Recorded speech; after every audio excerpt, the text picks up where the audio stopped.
Bonjour tout le monde, mon nom est Raphaël et je suis accompagné, comme toujours, de mon ami et co-animateur Chris. Salut Chris, comment ça va? Ça va, toi? Ça va super bien, passe un beau temps des fêtes, c'est le fun, les vacances ça fait du bien aussi.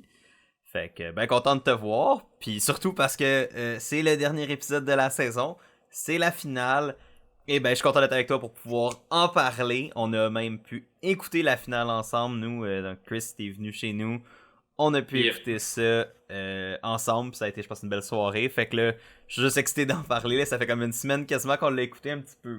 Ouais, une semaine pas mal jour pour jour, quasiment qu'on l'a écouté. Exactement une semaine. Fait que je suis juste excité d'en parler. Là. Ça fait une semaine que je me fais mes idées dans ma tête. Fait que là, je suis comme, let's go.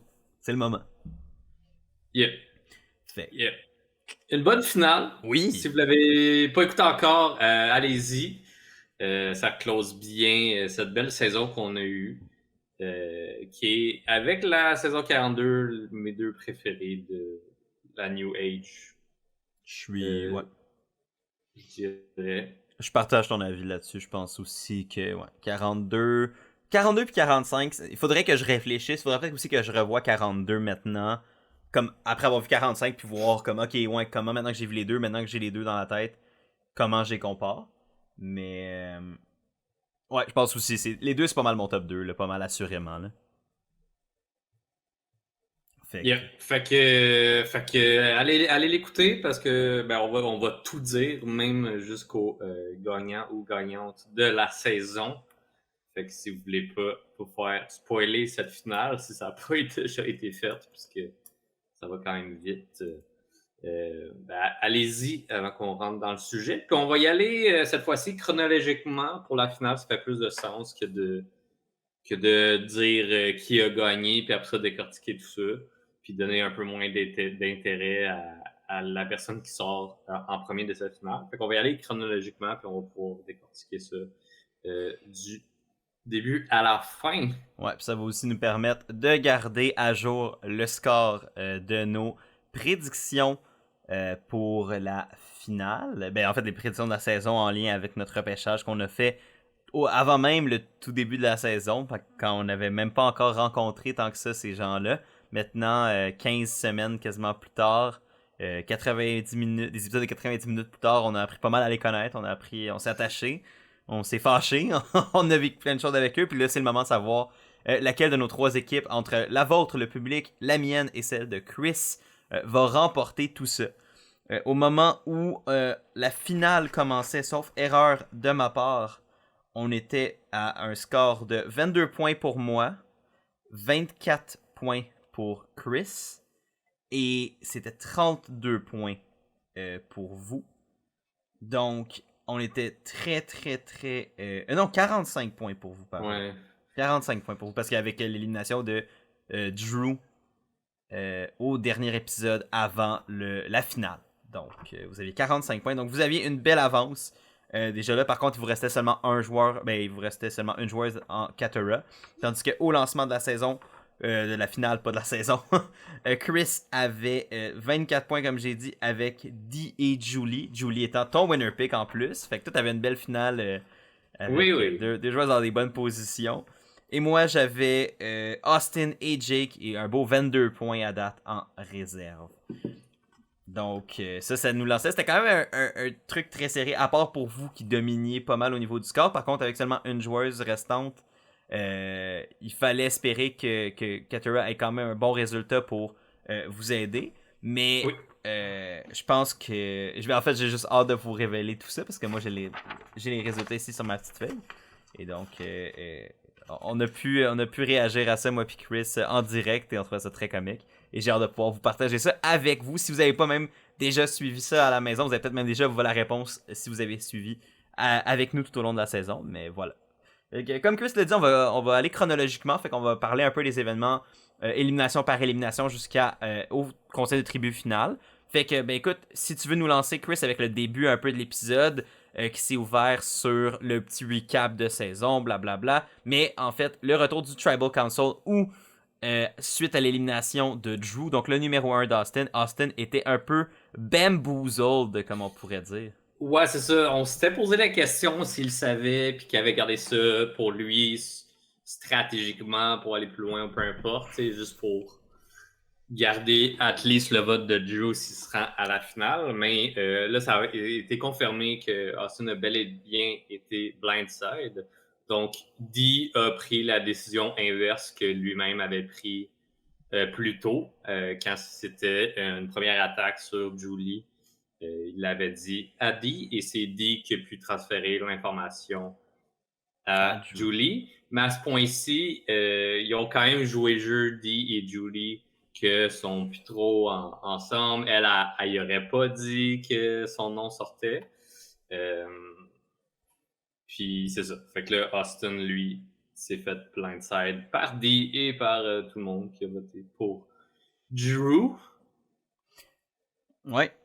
Vas-y. Ben, j'allais juste dire qu'après ça, puis on a vu justement, je pense, Dee aller s'expliquer. Puis je pense que Dee l'a bien fait, honnêtement. Je pense qu'elle a été. Ben, je pense que ça aide le fait que. Depuis avoir Drew dans le portrait était pas nécessairement une mauvaise chose pour Austin. Surtout la manière que ça s'est passé, au sens où au Final 5, il lui restait techniquement une seule élimination, un seul challenge d'immunité où il pouvait être éliminé par un vote, sinon ça passait au firemaking. Fait que quand t'es rendu là, ça peut être un bon moment pour perdre ton allié numéro 1 sans que t'ailles le sang sur les mains et que tu puisses, dans le fond, surtout quand c'est un allié avec lequel tu as marché en tandem toute la saison, comme Drew et Austin l'ont fait. Si les deux ils se rendaient en finale ensemble, Drew qui était aussi souvent vu comme le cerveau de l'opération, j'ai comme le feeling qu'il y aurait peut-être pu, puis qui passe super bien, il aurait pu comme justement s'accaparer des votes facilement contre Austin. Ou aurait pu, là, on parle vraiment de l'hypothétique ici. Mais, mais c'est ça, fait que pour Austin, il est comme ça fait moins mal quand tu prends le temps d'y réfléchir puis tu te rends compte qu'au final, c'est peut-être pour le mieux, même si c'est pas le fun de se faire blindsider. Exact. Puis, au final, il comprend la position de Dee. Il a été dans cette position-là. Il sait que c'est. Au final, ça c'est juste stratégique, puis c'était pas pour le blesser ou peu importe. Fait que c'est comme eux qui ont déjà une relation très proche, ça l'affecte pas ça. Oui, il est pas content dans le moment, mais il va passer par-dessus, puis ouais. ça va être correct le reste. C'est ça pas fait... comme je vais me revirer contre toi, puis je vais aller chercher 2 autres votes, ça va être 3-2 sur toi. Ouais, non, c'est ça. De Final Fight. Puis, tu sais, j'ai l'impression que Austin, si je regarde un peu sa personnalité, un peu un Golden Retriever Energy, là, tu sais, dans le sens que des fois, je vois des trucs sur TikTok, c'est comme My Golden Retriever Boyfriend, puis des fois, j'imaginais juste ça avec Austin, puis Dee. C'est un peu ça, c'est le genre de personne qui, je pense pas, dans le contexte, là, en plus, avec Dee, ou avec Dee, justement, qui avait une relation qui allait. On peut probablement qualifier ça de showmance à ce stade-là. Là. Il y avait une showmance avec elle, fait clairement, pour ceux qui savent pas, showmance, c'est la conjonction entre show et romance, donc une aventure amoureuse dans un show de télé-réalité. Donc, il y avait la flamme l'un pour l'autre et malheureusement, c'est celle de Drew qui s'est éteint à cause de Dee. Ouais, pis c'est comme le showmance de Dee et Austin, c'est de quoi qui commence à être vu un peu par tout le monde. Mais il y a Katura, si je m'abuse, le lendemain, qui mentionne être fâché justement qu'elle n'a pas réalisé plus tôt que c'était vraiment un item sérieux, Dee et Austin. Ouais. Fait qu'on voit que il y a cette crainte-là par rapport à ce bloc qui risque de voter ensemble s'ils veulent aller en finale ensemble, là, Dee et Austin. Fait qu'on voit un bloc majoritaire bouger, puis ça fait peur aux autres. Ouais, puis tu sais, c'est une place de moins en finale pour toi potentiellement. Si tu le dis, ces deux-là, ils se trahiront probablement pas. Ben, toutes les opportunités sont divisées par. Tu sais, tu perds une opportunité pour chaque affaire. Parce que eux ensemble prennent 2 places. Fait que tant que tu les élimines pas, ben, t'as une place de moins garantie quasiment pour toi. Fait que, ouais, c'est de se rendre compte que ce duo-là était émotionnellement attachés l'un à l'autre et non juste stratégiquement rend ça plus complexe. Puis, tu sais, en effet, puis je pense que c'est la force des Rouges toute la saison, ça va avoir été de de profiter du fait que les jaunes et les bleus étaient des bordel ambulant. Comme eux, tout ce qu'ils avaient à faire, c'est rester tranquille. Tu sais, comme ils ont quand même contrôlé pas mal le jeu une bonne partie de la saison, mais tout ce qu'il y avait à faire, c'était laisser les autres s'entretuer puis se tirer dans le pied continuellement. Yeah. Puis eux, c'était juste de pas faire de niaiserie. Yeah, puis ça a bien marché, tu sais. Ben oui. Jusqu'au Final 6, le Quatuor Reba a resté présent. Tu sais. Là, on vient de perdre Drew, mais sur 5, il y a quand même 3 du Quatuor qui a géré tout ça. Tu sais. Ben oui. Puis tu sais, je pense que les 4 dans le Quatuor sont des joueurs qui ont un potentiel de victoire quand même impressionnant ou qui peuvent, je pense, argumenter sérieusement pour avoir des votes. Peut-être pas nécessairement gagner, surtout tout dépendant contre qui ils sont, mais les 4, je pense, avaient avaient des scénarios de victoire potentiels jusqu'à la fin. Fait que ça rend le job pour Katara et Jake, les deux seuls restants des Bleus, ben la job beaucoup plus complexe à essayer de craquer ça, se rendre là, puis d'après ça avoir une game assez bonne pour battre ceux-là. Exact. On sait que Katara, précédemment, elle a parlé de sa résilience, il y a façon de parler de tout ça puis de mettre ça de l'avant. Puis je pense qu'elle a quand même fait des bonnes connexions avec beaucoup de gens. T'sais, son nom, ça fait un petit bout qu'on l'a entendu sortir comme étant une cible prioritaire. Ouais. Puis du côté de Jake, Jake a assez des plans, s'est planté une couple de fois. Fait que Jake, lui, rentre dans cette finale avec l'intention de vouloir faire un move ou comme que les cartes se placent bien pour lui ou qu'il essaie de bouger les choses juste pour faire comme hey, j'existe, je veux jouer, c'est le même que je joue. Je suis capable de réussir aussi des coups puis de me relever malgré tous les mauvais coups que j'ai faits. Ouais, c'est ça. Puis un bon coup au bon moment peut en rattraper plusieurs moffés si t'es capable de bien l'expliquer, de le rendre ça cohérent, de créer une histoire autour de ça qui fait en sorte que ben tes échecs sont pas juste des échecs, mais sont des marches pour ta future réussite. Yeah. Fait que tout ça nous apporte au petit défi pré-challenge d'immunité. Petit défi qu'on a vu à multiples reprises d'une saison à l'autre. Je pense que depuis la nouvelle ère de Survivor, c'est pas mal un classique qui est resté depuis. Là. Je pense pas que... Exact. Donc, instructions qui arrivent pour la tribu à leur propre camp où ils ont un défi à faire. Dans ce cas-ci, c'était de courir à des stations situées à des endroits quand même très loin et éloignés un de l'autre et de compter le nombre de coconuts de bambou et de crabes vivants dans une cage pour avoir cette roulette de 6 chiffres qu'on voit souvent pour pouvoir avoir un avantage pour le challenge. Et comme généralement ces challenges-là, c'est la débandade. Plusieurs stratégies, plusieurs personnes sont mises à justement courir un peu partout, essayer d'être le plus rapide. On a justement même, quand on mentionnait que Dee et Austin sont a thing, ils sont ensemble puis ils vont s'aider, etc., se sont aidés dans le challenge en espérant augmenter la chance d'un ou l'autre d'avoir cet avantage-là. Si c'est un des deux qui l'a, ça augmente leur chance aux deux de probablement se rendre en finale ensemble. Ce qui, pour l'instant, semble être leur objectif aux deux. Fait que c'est ça, t'as Katara puis Julie qui essayent aussi de se dépêcher puis de courir à travers tout. En plus, ça avait l'air d'être quand même assez loin chaque station où il devait compter des choses.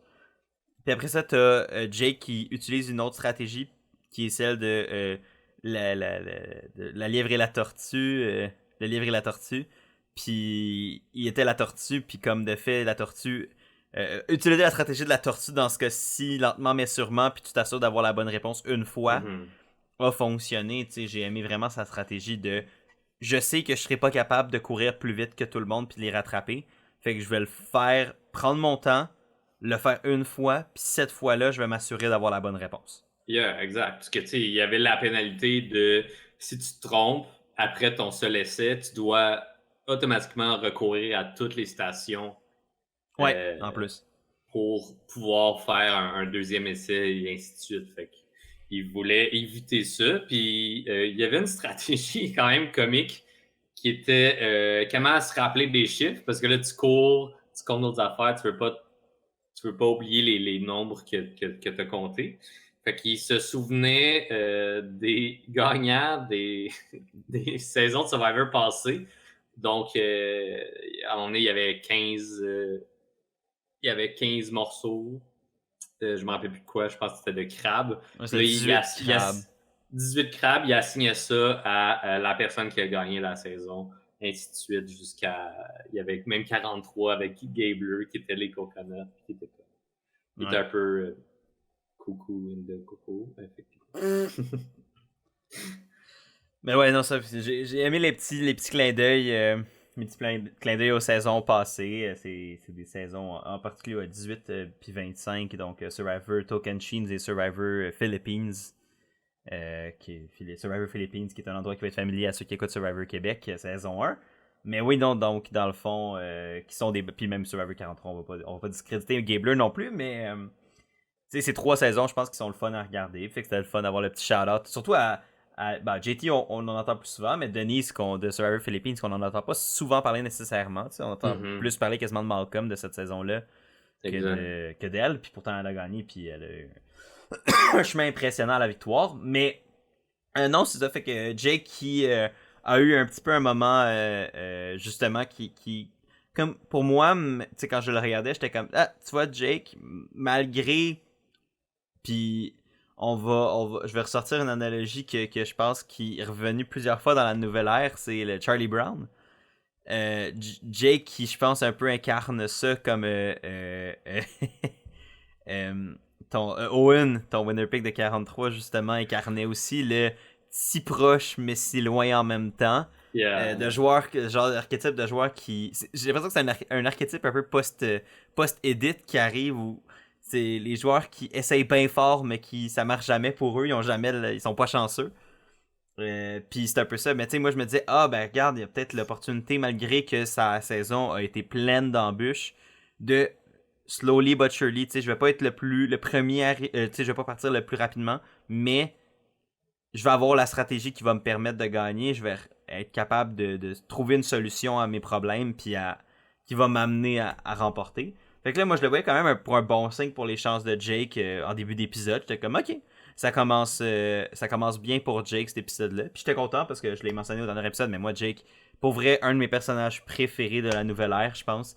Je le trouve vraiment, vraiment sympathique, drôle, puis j'étais très content pour lui que ça fonctionne enfin quelque chose de son bord. Mais ça fut pas de très longue durée. Parce que, ouais. L'univers haït Jake, apparemment. Hein? J'ai dit l'univers haït Jake, apparemment. Ouais, ben tu sais, Jake, malgré qu'il veut bien faire les choses, se trompe. C'est normal. Ça arrive. Il y a du monde qui font des erreurs et Jake en a fait plus qu'une dans ce challenge où il avait gagné un avantage pour donc une section où il y avait 2 numéros sur 3 de lever à la place de devoir lancer des coconuts dans les paniers. Première erreur, c'est qu'en débloquant avec ces chiffres-là, il y a une clé qui tombe par terre pour débarrer tes morceaux de puzzle plus haut. Il a oublié la clé, fait qu'il a dû revenir et perdre son avance, ce qui a permis à Austin de le rattraper. Et plus tard, lorsqu'il faisait le puzzle, ben, il y a une pièce qu'il n'avait pas vue qui était restée awkwardly sur le rebord du bac, tu sais, comme de toutes les places. En vidant un sac où ce que ça peut tomber, là, c'est la moins probable. Puis c'était là. Fait qu'il était pas été chanceux pour lui. Puis, ouais, il a pas été chanceux.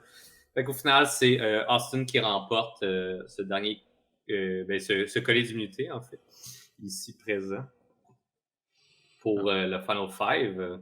Fait que Austin ne peut pas être voté out, ce qui tombe bien parce que son collier qui était bon jusqu'au Final Five, il l'avait donné à Julie qui l'avait utilisé plus tôt. Ouais. Fait qu'il n'y avait pas d'immunité en poche. Non, puis il avait joué la sienne qui était bonne jusqu'au Final 6. Il l'avait gaspillé en la jouant sur lui-même, tandis que Drew s'est fait éliminer justement par le plan qu'on mentionnait tantôt. Fait que, mais non, c'est un challenge quand même très serré entre Jake et entre Jake et Austin. Jake a quand même, malgré tout ça, été très très proche de Austin. Et je me suis posé la question de si Jake savait qu'il manquait son morceau, est-ce qu'il aurait pas pu finir avant Austin? Puis là il n'y a pas de réponse à ça, honnêtement. Je pense que c'est plus Non. juste un exercice de réflexion un peu inutile que je me suis posé, mais je me disais, tu sais, leur course était vraiment vraiment serré, puis je pense que Jake était un petit affaire plus rapide que. Tu sais, a réussi à rattraper pas mal de son retard avec le puzzle, mais Austin était super bon aussi. Fait que je me suis demandé si, si ça allait pas aider. Si c'était pas ça, de cette malchance-là. Yeah. Si Jake aurait pas pu s'en sortir, mais on le saura jamais. Exact. Mais Austin l'a pas volé, là. Il a été clairement excellent dans ce challenge-là, pas mal tout le long. Là. Fait que. Yeah. Puis avec l'immunité vient un reward. Mhm. Et Austin doit apporter une personne, puis il décide d'apporter Jake, sachant que Jake, il a eu des moments plus rough, puis il a pas eu beaucoup de reward. Puis que quand tu le rends heureux, il va spill le tea, il va spill les plans. Donc, comme pourquoi pas. Et justement, ben, ça a fonctionné parce que Jake a parlé de son idole à Austin, idole d'immunité que Jake avait trouvé précédemment lorsque Julie l'avait joué. Ouais. Ben, Donc, ça fonctionne. Il savait, il l'avait déjà vu aller, puis il ouais, sait que Jake est au pied du mur, fait qu'il cherche des façons de sortir. Puis tu sais, je pense que Ouais. Jake, avec ce plan, tu sais, à la base, on regardait ça, puis j'étais comme, mais Jake, ta gueule? Tu Yeah. sais, dans le sens que t'as un coup un peu. T'as un passe droit jusqu'au Final 4, tant mieux. Sauf que là, si tu le dis, les gens vont peut-être essayer de trouver une manière de t'éliminer sans te la faire. Pendant que tu la joues pas, puis tu sais, un peu t'avoir comme ça, puis t'as l'air d'un fou. Si tu la joues pas ou quelque chose comme ça, puis là, t'élimines. Mm-hmm. Puis je me disais, en le disant, c'est que tu aussi élimines la possibilité peut-être de faire un grand coup en idolant out quelqu'un comme un D, pas un Austin, mais un D ou Julie, qui semblait être ses cibles, surtout Julie à ce moment-là. Puis tu sais, je comprends le fait que tu veux. En fait, c'est qu'il est allé d'une manière un peu bâtarde de le faire. C'est au lieu de pas le dire à personne puis juste de faire son plan, il l'a dit, il a leaké lui-même l'information en se disant les gens vont être certains que je vais la jouer pour moi-même puis je vais la jouer sur quelqu'un d'autre. Ouais. Puis c'est ça sa logique. Puis c'est pour ça qu'il l'a dit à Austin en sachant probablement très bien que Austin allait le dire à tout le monde. Mm-hmm. Euh, mais là, c'est que ça fait en sorte que là, la notion d'une idole est dans la conscience publique, tandis qu'elle l'était pas. Fait que là, les gens, ils jouent en fonction de savoir qu'il y a une idole quelque part dans le plan. Tandis Yeah. que... Surprendre tout le monde en sortant l'idole, c'est quasiment plus efficace puis plus safe aussi. Personne ne savait que tu avais ça. Ça va être un gros move pareil. T'sais. ça va être une surprise. Mais c'est là où je pense que le désir de Jake de vouloir un peu rattraper le temps perdu, puis de faire de quoi qu'il a comme, entre guillemets, jamais été fait, avec le move qu'il a planifié par après, qui était de jouer son idole sur Katura en Yep. ayant les votes de lui et Katura sur D. Aurait été un bon move si ça avait fonctionné. Puis je pense que. Mais après ça, est-ce que ça aurait été un move qui aurait donné la victoire contre probablement Julie ou Austin? J'ai des doutes. J'ai réfléchi un peu tantôt, puisque j'ai repensé à ça. Puis j'étais comme. Je sais pas à quel point, même s'il est capable de faire ce move-là, si c'est assez pour rattraper Julie ou Austin. Dur à dire. Mais. Ça dépend du reste. Ça dépend après ça, qu'est-ce qui serait arrivé au Firemaking Challenge. Ça dépend qu'est-ce qui serait arrivé durant le Final Tribal. Fait que, Ouais. difficile à dire. Mais ouais, c'est ça. D était dans les cibles potentielles, puisque pendant que les gars étaient en reward, Katura jase avec Julie pour justement se revirer contre D. Puis Julie, puis je pense qu'elle avait été quand même honnête là-dessus. Elle a dit je vais aller avec toi à la fin à Katura. Mais ce qu'elle disait pas, c'est qu'elle voulait aussi avoir dit avec elle. Ouais. Fait que, tu sais, comme, elle jouait un peu là-dessus pour faire comme, ah oui, mais on va faire Jake avant. Mhm. Euh, Fait que c'est là que Jake montre son idole aussi à Katura pour bouger les choses en sa faveur. Puis je pense que dans ce cas-ci, pour Katura, ça la rassure plus Ouais. de savoir qu'il est l'idole comparé à Austin, que c'est plus comme négatif au plan Ouais. de Adol Out. Mais... Ouais, exact. Fait que, tu sais, je pense que il y a eu un peu du mauvais jeu de la part de Jake là-dessus. Là, tu sais, je pense que, tu sais, considérant le résultat de ce vote-là, puis considérant tout ce qui s'est passé, puis on va y venir, mais tu sais, je trouve que Jake a sa part de responsabilité dans le fait que ce plan-là n'a pas fonctionné. Fait que, pour moi, il y a un peu ça. Tu sais, à la base, dans la manière dont le plan a été organisé puis réfléchi, je pense que il s'est un peu compliqué la vie pour rien. Ouais. Quand il aurait pu. Puis j'ai l'impression que la majorité des plans de Jake, c'était un peu ça. Il était trop exubérant pour son propre bien. Fait qu'un bon plan simple, bien exécuté, va quand même probablement être plus positif pour ta game qu'un plan super convoluted, super difficile à exécuter, qui est pas optimal, qui est pas optimisé pour le terrain de jeu dans lequel que tu navigues, puis qui fait en sorte qu'au final, tu as beaucoup plus de chances que ça foire. Et foirer, c'est arrivé plus qu'une fois. Fait que, tu sais, Oui. genre, à un moment donné, il y a une partie du résultat qu'on a eu, auquel on va venir assez rapidement, qui dépend de comment Jake a un peu foiré sa gestion de son idole. Puis de l'information qu'il y avait une idole. Mais il y a un détail que je voulais parler par rapport à Katura dans la discussion qu'elle a eue avec Jake. Ouais. C'est qu'on a vraiment vu à quel point que Katura comprenait, avait saisi la game, surtout rendu à ce point-ci. C'est qu'elle a super bien expliqué à Jake, parce qu'à la base, Jake voulait sortir Julie, si je me trompe pas. Ouais. Puis Katura a fait flipper l'idée de Jake vers Dee parce qu'elle lui explique bien la situation avec Dee et Austin qui sont rendus un bloc de deux, Julie qui a longtemps été avec eux, Dee qui a beaucoup de monde qui l'apprécie sur le jury.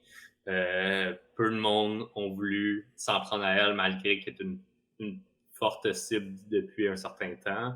Fait que, comme, je trouvais que Katura avait bien saisi, puis elle a bien saisi l'opportunité pour montrer à Jake, yo, voici ce qui va arriver si on vote pas de D-Out, on va tous perdre. Ouais. C'était basically ça. Ouais, puis c'était tout à fait vrai. Puis ça tu sais, on a même vu quand elle a fini de dire cet argument-là à Jake, Jake il a juste fait comme, qu'il a arrêté de parler. Ouais. Puis il a juste fait comme, oh. Puis là, tu vois que ça tournait, là, le hamster Ouais. tournait. Puis tu sais, je pense que c'est là où il a réalisé qu'en effet, puis tu sais, c'était un peu comme on se disait quand on écoutait la finale ensemble, tu sais, on regardait un peu aller. Puis je pense que, puis même on le disait dans le dernier épisode du podcast, c'est plus facile pour nous de venir à ces conclusions-là vu qu'on écoute le show à travers le montage, l'histoire que les producteurs veulent qu'on aille. Mais, tu sais, je pense que Dee était dans une excellente position, puis nous, on le voyait. Puis elle avait comme toute clé en main pratiquement pour marcher vers la finale, puis la victoire. Je me suis posé la question à quel point c'était évident pour les joueurs ou non. Mais clairement, de la manière que Katura l'a expliqué, quand tu y réfléchissais, même en tant que joueur, oui, c'est vrai que c'était évident la position dans laquelle Dee était, à quel point elle était positive pour elle, puis à quel point c'était que Dee s'en allait courir avec la victoire si il se passait pas quelque chose. Fait que je respecte vraiment Katura d'avoir comme été capable de reconnaître ça, puis je respecte Jake d'avoir été capable de faire, tu sais quoi, t'as raison, ton plan, les arguments que t'amènes sont très légitimes. Fait que, ok, c'est bon, on va changer de plan. Yeah. Puis il a fait voter et il a fait promettre sur sa grand-mère, il a promis sur le nom de sa grand-mère que il allait voter pour Dee, puis que le plan allait se faire. Puis de l'inverse, ben t'avais justement tout le bordel avec Julie, Dee et Austin qui savent tout ils savent tout pas pour qui voter. T'as Austin qui est comme je voterai pas pour Dee, fait que je pense qu'il faut que j'élimine Julie parce que je la trouve dangereuse, puis j'ose pas voter pour Jake parce que il va peut-être jouer son idole. Ben il l'a vu, fait que il est comme il se dit je l'ai vu, tu sais, je pense que Jake il me mentirait pas, il serait pas capable de mentir sur ce sujet-là comme ça. Mais t'as Julie, Yeah. elle, qui croit pas ça malgré tout, puis qui est comme... Parce qu'elle l'a pas vu. Ben, elle l'a pas vu, puis... T'sais, elle a pas vu le papier nécessairement, elle a pas vu l'idole, puis elle sait que Jake, il est désespéré, puis c'est vrai que Jake, il est désespéré en effet. Ouais, puis je pense qu'au final, tu sais, je me rappelle plus trop de la conversation entre Dee et Julie, mais tu sais, si Dee elle a dit Austin se l'est fait montrer par Jake, peu importe, tu sais, je pense qu'au fond d'elle, Julie, elle veut pas finir avec Austin sur le Final 3, fait qu'elle veut l'éliminer éventuellement. Fait qu'il y a cette confiance-là qu'elle aura jamais à 100% avec lui parce qu'elle veut pas finir la game avec. Exact. Fait que tout ça, puis là, t'as Austin qui dit à Dee qui est comme, je pense que je vais devoir voter pour Julie. Est-ce que tu veux voter avec moi? Puis elle était comme, non, je voterai pas pour Julie. Si elle s'en va, puis je vais survivre. Mais Yeah. je veux pas mettre son nom sur le papier. Fait que ça, tout ça amené pour un tribal council ultra bordélique. Le tribal comme tel, pas, tu sais, Pas j'allais tant. pas tant. C'est Par vraiment contre, au niveau des votes. le vote, Les votes ici. wow. Euh, donc, comme prévu, Jake joue son idole, mais pas pour lui. Il décide de jouer pour Katura, parce qu'il pense que l'autre cible après, ce serait Katura. Mais que si c'est pas dit qui s'en va, les autres vont se mettre ensemble pour voter Katura parce qu'ils veulent pas Exact. éliminer Julie. Puis il serait pas game d'éliminer Julie. Puis ben lui il a son idole, fait qu'il se dit ben les gens vont pas voter pour moi. J'ai dit toute la journée que j'allais jouer mon idole sur moi-même. Yeah. Fait que je devrais pas recevoir de vote. Fait qu'il joue ce gamble-là. Au final, un vote est tombé sur lui. Ouais. Un vote a été cancellé par son idole. Sur Katura. Sur Katura.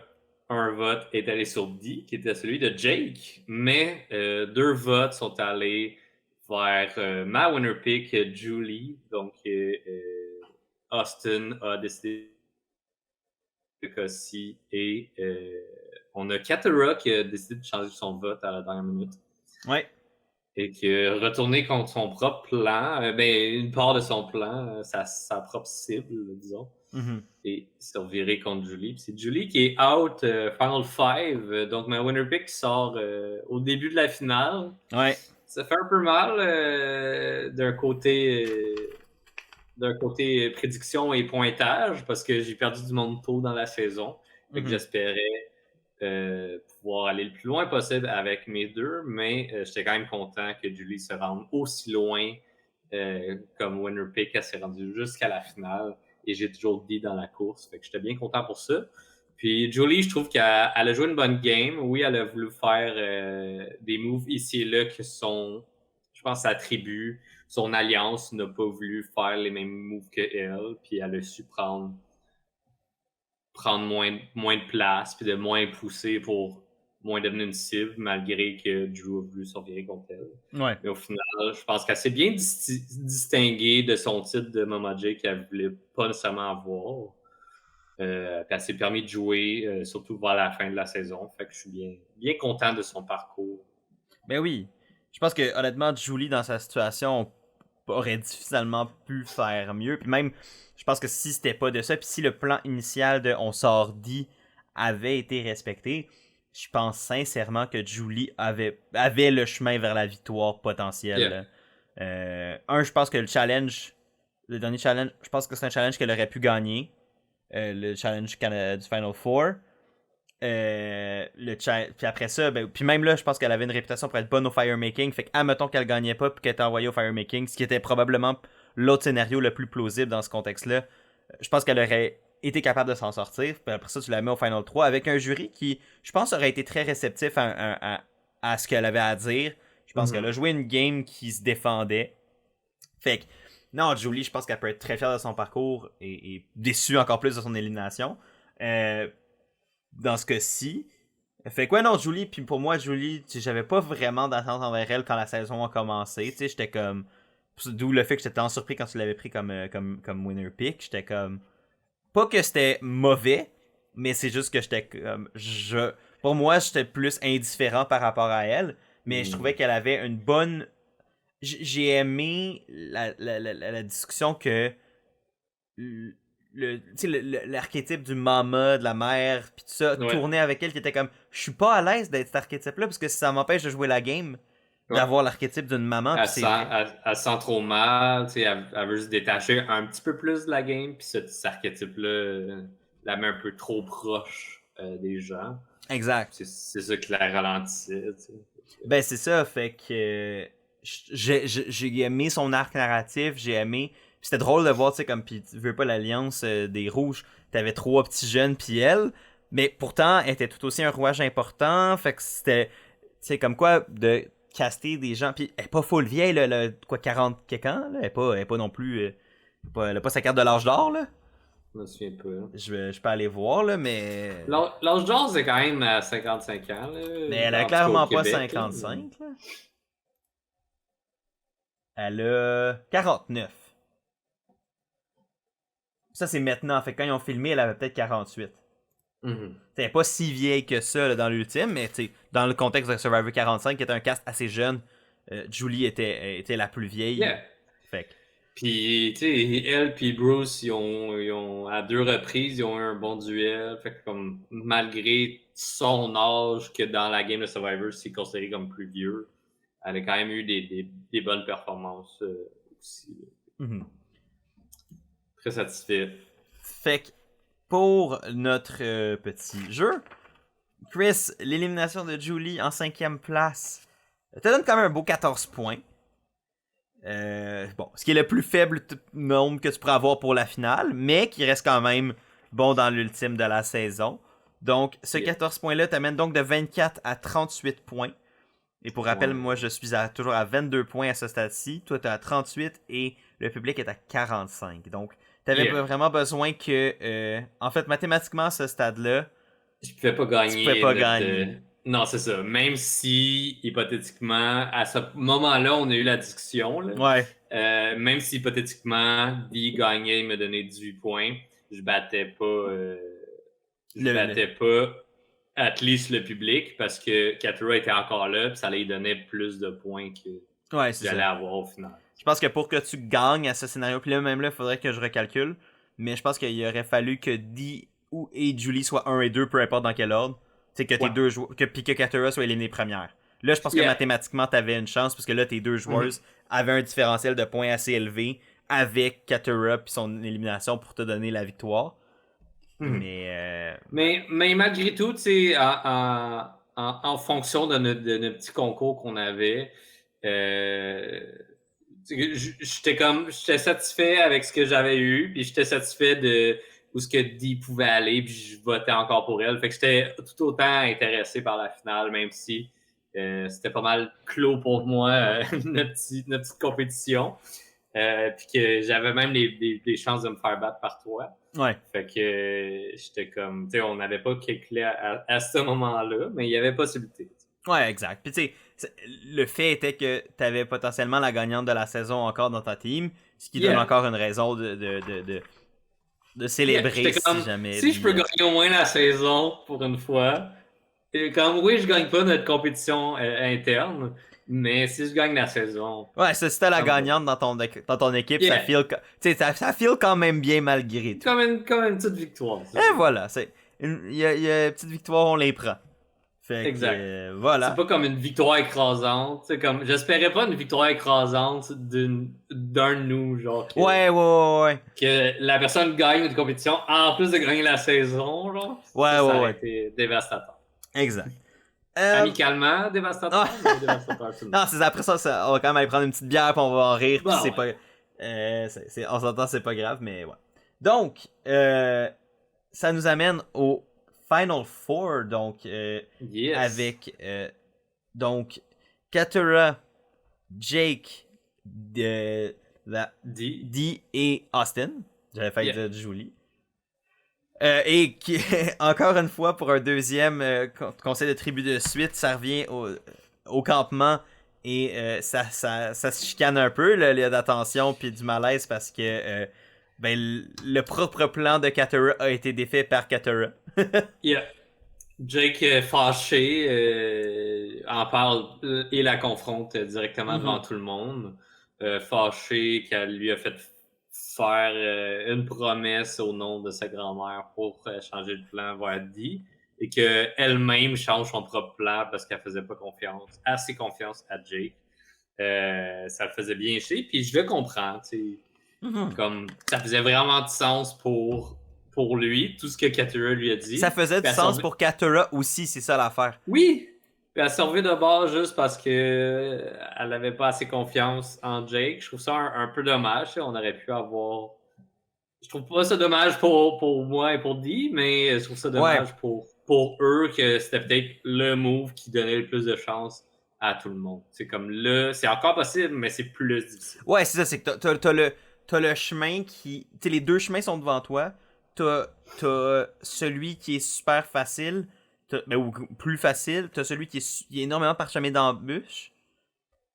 Puis, ben, t'as le troisième chemin qui est l'élimination. Puis c'est comme si, pour être certain de pas tomber dans le troisième chemin, qui était à peine une option possible, qu'il fallait qu'elle cherche quasiment pour qu'elle prenne ce chemin-là, est allée dans le chemin le plus difficile, quand finalement le chemin le plus safe était là et était même pas... Tu sais, c'est comme si les deux chemins ils s'entrecroisaient un peu comme ça. Puis t'avais une chance de peut-être tomber, mais finalement... Tu sais, si t'avais pris le chemin un peu plus dangereux, un peu plus risqué, mais t'allais quand même être safe. Tu sais, au final, t'avais une bonne marge de manœuvre, mais elle s'est fait avoir par la peur, par la paranoïa. Puis je peux comprendre si elle a entendu son nom dans la journée, d'où le fait que je donne un peu de crédit, même si pour moi, elle a fait une erreur. Là, ça, je trouve que Katura a crappé sa game probablement avec ce move-là, assurément. Ben, tu sais, comme assurément pas mal, parce que même si là, elle se rendait à la fin, je pense que pour qu'elle ait une chance de gagner, il fallait qu'elle se rende avec Jake et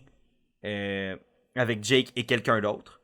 Que ce soit Austin, Dee, puis que là, elle essaye de naviguer à travers ça. Puis même là, je pense que ce qui aurait été mieux pour elle, c'est qu'elle y aille avec Bruce même, mais ça remonte un peu à loin. Fait que je pense que Katura avait son victoire de scénario, son potentiel de scénario de victoire commençait à être un peu plus faible. Yeah. Mais... Elle a mentionné à Jake, genre, pourquoi tu me l'as pas dit, ça aurait clarifié tout. Déjà que tu voulais utiliser l'idole sur moi. Sur moi, tu sais, j'aurais pas choqué, sachant que j'étais safe anyway. Que j'étais safe anyway, mais du côté de Jake, je pense que c'était la bonne chose à faire, c'est de en parler aurait pu leak vers...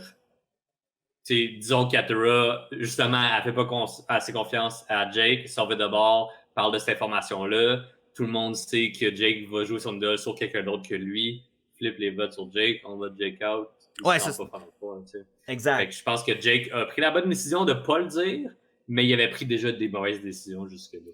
Ben, je pense qu'il aurait seulement dû le dire à Katura, garder ce plan-là secret pour tout le monde. Puis à la limite, il y aurait peut-être reçu des... Quoique, en même temps, le fait de le dire était... Maintenant que je repense, puis là, tu me dis si je dis n'importe quoi, mais le fait de le dire à Austin qui avait l'idole puis qui la jouerait sur lui, fait en sorte que les seuls votes qu'il pouvait avoir sur 1-2-2 étaient probablement sur Katura, parce que les gens, ils voteraient pas pour lui. Fait que c'est peut-être nécessaire qu'il révèle son idole pour s'assurer que les votes des autres soient concentrés sur un target plus que les deux, tu sais.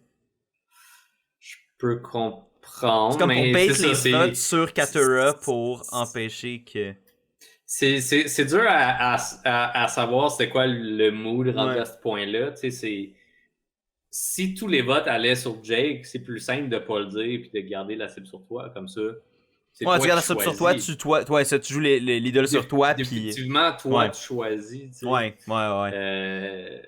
Il savait que Mama J, il voulait le sortir lui. Comme il y avait déjà eu beaucoup son nom qui se promenait. Je pense que ça aurait été plus simple pour puis de se sauver lui. C'est ça, puis de se sauver lui-même avec l'idole. Fait c'est moi qui choisis qui s'en va. D'un côté, s'il dit, ça fait plus de sens de le bouger, de mettre son idole sur Katura, parce que comme tu dis, l'autre cible de l'autre personne que tu veux protéger, comme c'est tout sur elle, tu sais. Mais comme le meilleur scénario, on l'a pas eu. Non. Puis Katura a choqué son propre plan qui aurait probablement donné une plus grande chance de victoire à tout le monde restant dans l'île. Mais en même temps, si le plan avait fonctionné, il aurait quand même été pris avec Julie. La seule différence que ça aurait fait, c'est que probablement que Julie aurait été plus prompte à éliminer Austin que Dee Lee. Ben, que Dee aurait été prête à couper Austin, je pense. Ah oui, oui.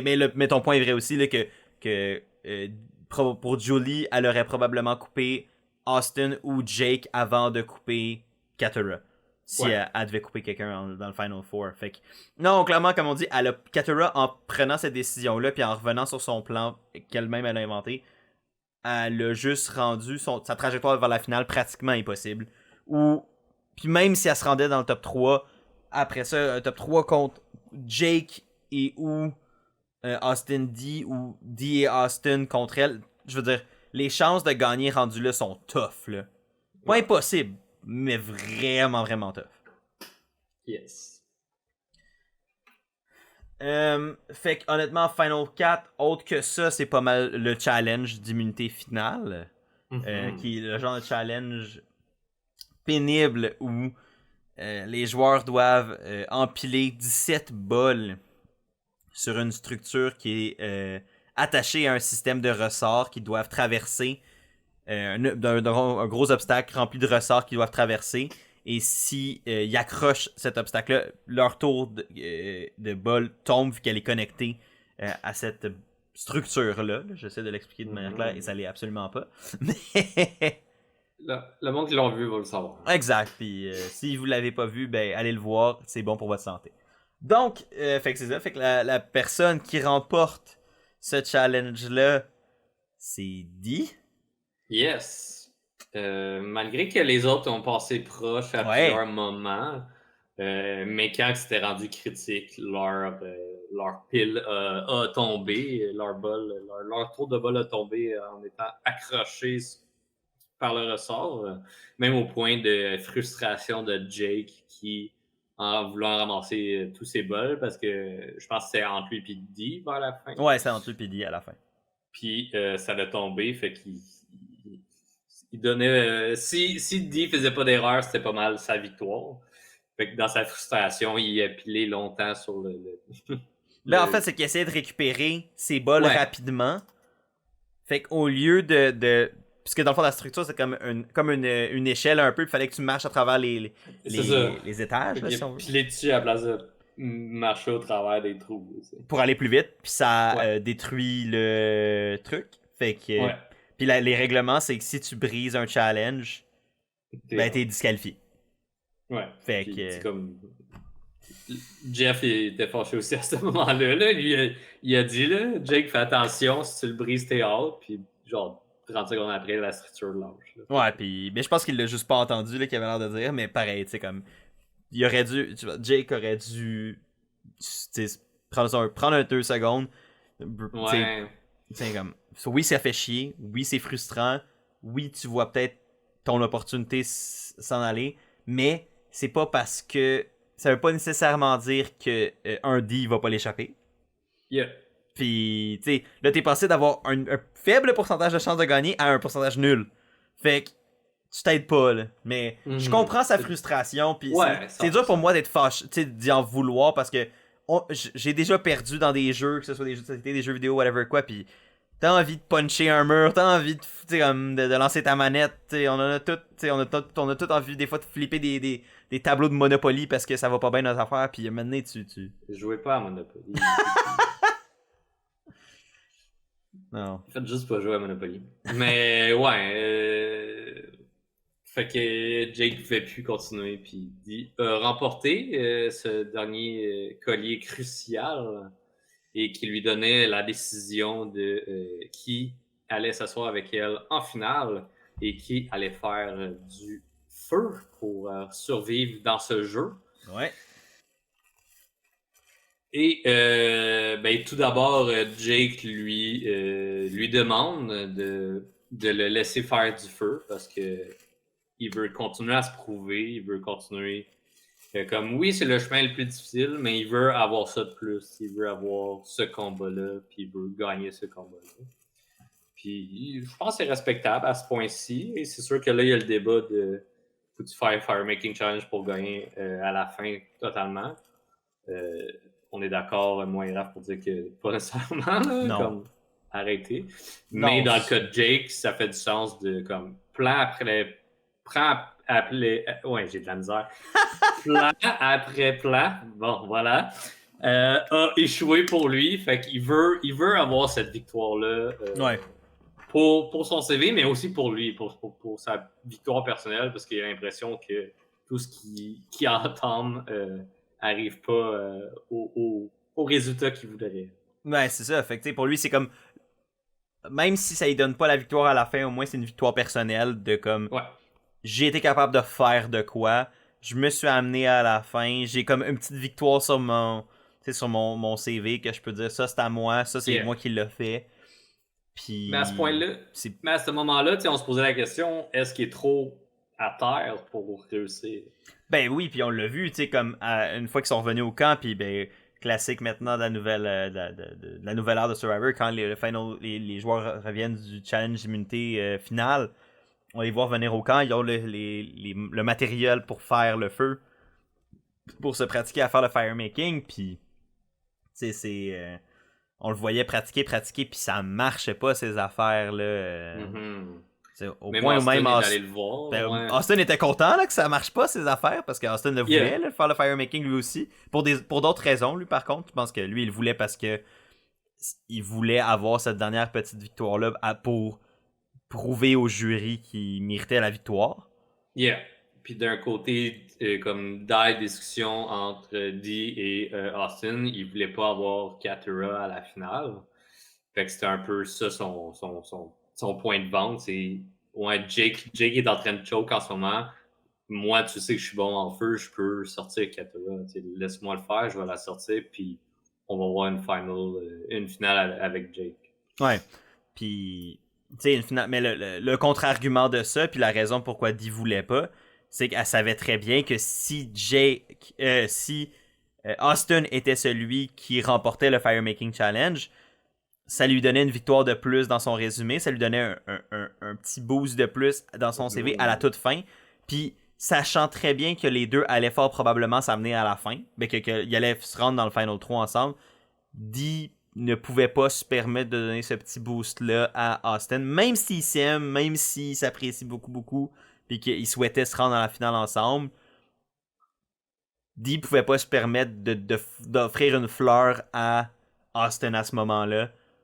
Même si elle aurait peut-être bien aimé ça sur le plan humain, sur le plan personnel, c'était pas une décision qu'elle devait faire. Puis elle l'a pas fait, puis elle tenait son bout, puis elle était comme même, tu sais, on va voir, puis je pense que ça a peut-être frustré un peu Austin, mais à un moment donné, t'es rendu là, c'est la vie. Yeah. Ça nous apporte pas mal au Firemaking Challenge, au Tribal. Ouais. Donc, on voit beaucoup de réactions fortes, premièrement, du jury, je veux dire. Premièrement, avec le fait que dans les discussions, Dee veut pas s'asseoir à côté de Katura à la fin. Ouais. Puis, deuxième grosse réaction, c'est quand elle décide d'apporter Austin à la fin et de laisser Jake et Katura faire le Firemaking Challenge. Je suis curieux de savoir ton opinion sur ces réactions fortes-là. Est-ce que c'est une erreur de sa part d'amener Austin? Est-ce que c'est une erreur de jugement de ne pas vouloir s'asseoir à côté de Katura à la fin? Comment tu voyais ça, ces réactions? Les réactions du jury, à la fin de la saison, j'ai prenais un peu avec une pincette parce que j'ai l'impression que quelqu'un disait bonjour Jeff, tout le monde était comme sur le jury, là. Fait que un moment donné, Kendra puis Kelly, les deux, quelque chose qui se passait, même semi-anodin, puis on dirait qu'ils faisaient leur meilleure imitation du cri d'Edvard Munch, là, la peinture. Fait que je suis comme, un moment donné, je sais pas à quel point je suis comme, est-ce que ça vaut la peine de comme me creuser sur ces questions-là? Mais vu que tu poses la question, je vais répondre quand même à ce que toi tu dis sans que ce soit nécessairement par rapport aux réactions du Tribal. Yeah. Mais, je pense que. Mais je pense que la raison peut-être pourquoi les gens avaient pas envie de s'asseoir avec Katura à la fin, c'est qu'elle avait quand même des bons contacts dans le jury. Je pense que c'est probablement la personne qui pouvait enlever le vote de Dee, le vote de Julie pour Dee, c'était peut-être Katura, parce qu'avec l'histoire d'être dans une école de loi, etc. Puis Katura s'exprime très bien, là. Fait que je pense que c'est quelqu'un qui serait capable, qui a une passion, puis qui est capable, je pense, de bien s'exprimer. Puis Puis c'est sa job aussi de le faire, même si eux, ils le savaient pas. Puis je pense qu'elle aurait pu peut-être révéler ça à la fin, ou ça aurait peut-être quelque chose qu'elle aurait pu... Bon, ça, ils pouvaient pas le prévoir, ça, mais pour Katara, c'était quelque chose qu'elle avait dans sa poche qu'elle aurait pu sortir. Je pense que Katara, pour ça, elle pouvait être menaçante. Je pense qu'elle avait beaucoup d'amis chez les Bleus. Bon, elle en a trahi quelques-uns, mais ça semblait pas être fait non plus par malice, ou en tout cas, il semblait pas avoir du mauvais sang nécessairement. Je pense que Katara était respectée. Est-ce que sa game l'était, je sais pas. Puis c'est ça que je me posais comme question, mais... Ouais, c'est ça que je me posais aussi. Mais personnellement, elle l'était. Puis ça, c'est déjà quand même beaucoup. Puis au niveau d'apporter Austin, je pense que Dee fait la bonne décision. Ouais, moi aussi. Je pense que c'est peut-être juste le fait que tout le monde se doutait qu'il était un item. Puis là, c'est comme, ah, t'apportes ton copain à la fin. C'est peut-être plus ce côté-là que le monde sont comme... Ben parce que Austin est une menace quand même aussi. Puis c'est d'amener une menace à la fin, ça peut être... ça peut être un ouais, mais mal après ça, vu. c'est ça. C'est qu'elle, elle pouvait bien s'exprimer aussi sur... Ben, j'ai pas donné la chance d'avoir de quoi de plus sur son Exact, c'est ça. Ce move-là, pour moi, était... même s'il a peut-être causé la surprise, parce que tu t'attends pas nécessairement à ce que quelqu'un amène un Austin à la fin nécessairement, quand tu comprends la justification de on voulait se rendre à la fin ensemble, mais j'allais pas y donner cette victoire-là, puis de toute façon, je pense que pour moi, c'était plus... c'est plus facile de rider avec l'expression anglophone de Devil You Know versus The Devil You Don't. Je sais à quoi m'attendre avec la game d'Austin, quand ce que je sais pas à quoi m'attendre avec la game de Katara et ou Jake, puis même peut-être les deux ensemble. C'est si elle envoie Austin puis Austin perd, ou si elle envoie Austin puis là en plus elle a si elle envoie Austin puis Austin gagne, ça lui donne ça en plus. Puis, fait que je pense qu'elle était comme puis elle avait aucunement l'intention de s'envoyer dans le firemaking. Elle l'a dit dès le début. Non. C'était comme même pas une... Puis elle avait, je pense son évaluation, sa propre game était légitime au sens de dire j'en ai pas besoin. J'ai gagné le Final Four. C'était ça que j'avais besoin. Fait que pourquoi me mettre en danger... Comme, moi, tout ce que j'avais besoin, c'est de me rendre au Final 3. Là, j'ai mon ticket vers le Final 3. J'ai plus besoin de plus. Puis c'est le fun de reconnaître que les joueurs et les joueurs soient capables de reconnaître ça. C'est peut-être ça qui va mettre fin au... Voilà. J'espère aussi. Puis d'un côté supplémentaire à cette décision, je dirais que d'envoyer Jake après qu'il t'ait supplié d'y aller, je pense que c'était aussi la décision à prendre dans le cas où il perd, il va quand même avoir ce respect-là pour toi parce que tu l'as envoyé. T'as honoré sa requête. Exact. Contrairement à l'amener à la fin, c'est sûr qu'il va en parler au council final. Il va peut-être faire comme, ben, elle m'a promis qu'elle allait m'envoyer, j'ai demandé, puis elle me respectait assez pour le faire, mais là, elle l'a pas fait. Fait que je pense que d'envoyer Jake, qu'il perde ou qu'il gagne, c'était le best. Là. Ouais, puis je pense qu'à ce stade-là, malheureusement pour Jake, à moins qu'il sorte le meilleur Tribal Council d'une vie, je pense que ses chances étaient relativement faibles parce que la game suivait pas nécessairement. Comme, il a jamais eu finalement ce coup-là qui lui a permis de... Fait que, autant qu'il était super sympathique, qu'il était aimable, je pense que les gens l'appréciaient sur le plan humain. Il y avait peut-être pas la game qui suivait assez pour permettre une victoire. Même chose un peu comme pour Owen dans le temps. Je pense que les gens l'appréciaient, le trouvaient sympathique, quoi que ce soit. Mais bon, peut-être pas tout le monde. Je pense qu'il y avait quelques ennemis dans sa saison. Contrairement à peut-être Jake, qui en a peut-être moins, à part Julie, puis même là, je pense que c'était de bonne guerre malgré tout. Ouais, non, c'est sûr. Il y avait pas tout ce contexte-là, mais il y avait juste pas la game qui suivait. Fait que, rendu là, tu honores son truc, tu t'assures que comme ça, ben, s'il se fait éliminer, tu as son vote peut-être au final, s'il est sur le jury, parce que tu as respecté sa dernière demande. Puis, Puis je trouve que ça suit aussi comment Dee allait jouer sa game. Je pense qu'elle est compétitive, mais qu'elle a un bon vivant, puis comme elle aime ça. Ouais. Comme elle aime ça jaser avec ces gens-là, puis rendu au point où tu en es, tu as tellement vécu d'affaires que même si c'est une game où tu élimines des gens, elle les apprécie tous, puis d'un minimum, là, c'est sûr qu'elle apprécie pas tout le monde autant que Austin. Mais... Ouais. Non, c'est clair. Fait que Firemaking, Jake contre Katura. C'est Jake qui l'emporte au final. Et Katura est donc éliminé et se fait sortir quatrième. Ouais. Et elle en profite pendant qu'elle va chercher sa torche. En fait, discussion post-élimination avec Jeff. Ça arrive tout le temps au Firemaking Challenge maintenant. Juste comme, ça a été quoi la game pour toi?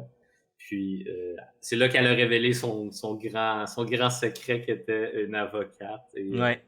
grosse réaction de tous, sauf Drew qui avait de l'air mort. Oh my god! Ça, c'est juste très drôle. Je pense pas que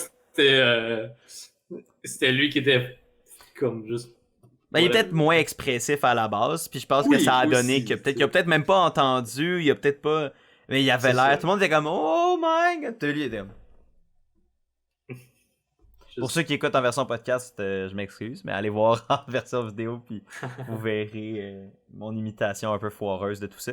Mais ouais, non, en effet, ça a été un bon petit reveal. Puis je pense que c'est un beau petit dernier moment pour Katura de faire comme, regarde, Ben oui, j'ai pas pu ça le va. réserver au Final Tribal, mais je le révèle maintenant, puis. Yeah. Puis je pense que, tu sais. Puis je pense que. Puis la réaction des gens me laisse croire que peut-être que si elle avait sorti ça comme argument au Final Tribal, Mhm. ça c'est le genre de petit truc qui peut peut-être. Yeah, Tu sais, faire comme, ok, elle a été capable de nous cacher ça, puis ça explique plein des affaires sur sa game, puis. exact. C'est comme, ok, ça fait du sens, ça. Fait que, On comprend un peu plus qui est Katura maintenant, tu sais. yeah. Fait que c'est le classique que je own up à ma game puis à qui je suis. Puis Exact. littéralement, elle own up à qui elle est dans sa carrière de tous les jours. Ouais, puis c'est ça, puis elle avait pas de honte à ça, mais je comprends que dans la game, elle a voulu le cacher, mais tu sais, de pouvoir le révéler comme ça à la fin, je pense que c'est une bonne chose pour elle. Donc, son élimination fait en sorte que c'est la dernière personne de votre tribu, de votre équipe à être éliminée. Elle vous donne donc 15 points avec sa 4e place, ce qui vous amène à un grand total final de 60 points. Donc, avec tout ça. Et donc, comme on a dit un petit peu plus tôt, pour Chris, mathématiquement, c'était pas faisable. Et à ce stade-là, moi, il me restait Austin et Jake dans le Final 3. Il restait Dee pour Chris dans le Final 3. Mais donc voilà, donc le score était donc pour moi encore et toujours 22. Chris était à ce moment-là à 38 points et vous étiez à 60. Donc honnêtement, c'était très serré, mais on va garder ça pour la suite. Donc, on garde le résultat final pour la suite. Mais rien ne vous empêche de faire les maths dans votre tête, mais oui, on va les fera pas tout de suite pour vous. Exact. Donc, dernier segment de l'épisode, de la finale comme telle, parce qu'il y avait aussi le post-show réunion après, mais de l'épisode comme tel, de la finale comme telle, le dernier segment, le déjeuner final le matin avant le Final Tribal Council. Yes.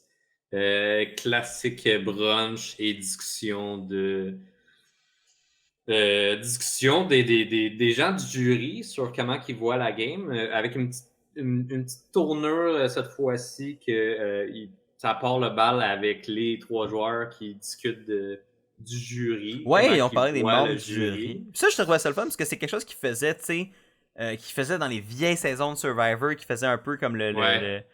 Ils passaient d'une torche à l'autre, là. Ouais, puis je trouvais ça le fun. Ça donnait comme un petit quelque chose à toutes les personnes qui étaient passées dans la saison, puis qui avaient participé. Puis je trouvais ça le fun, tu sais.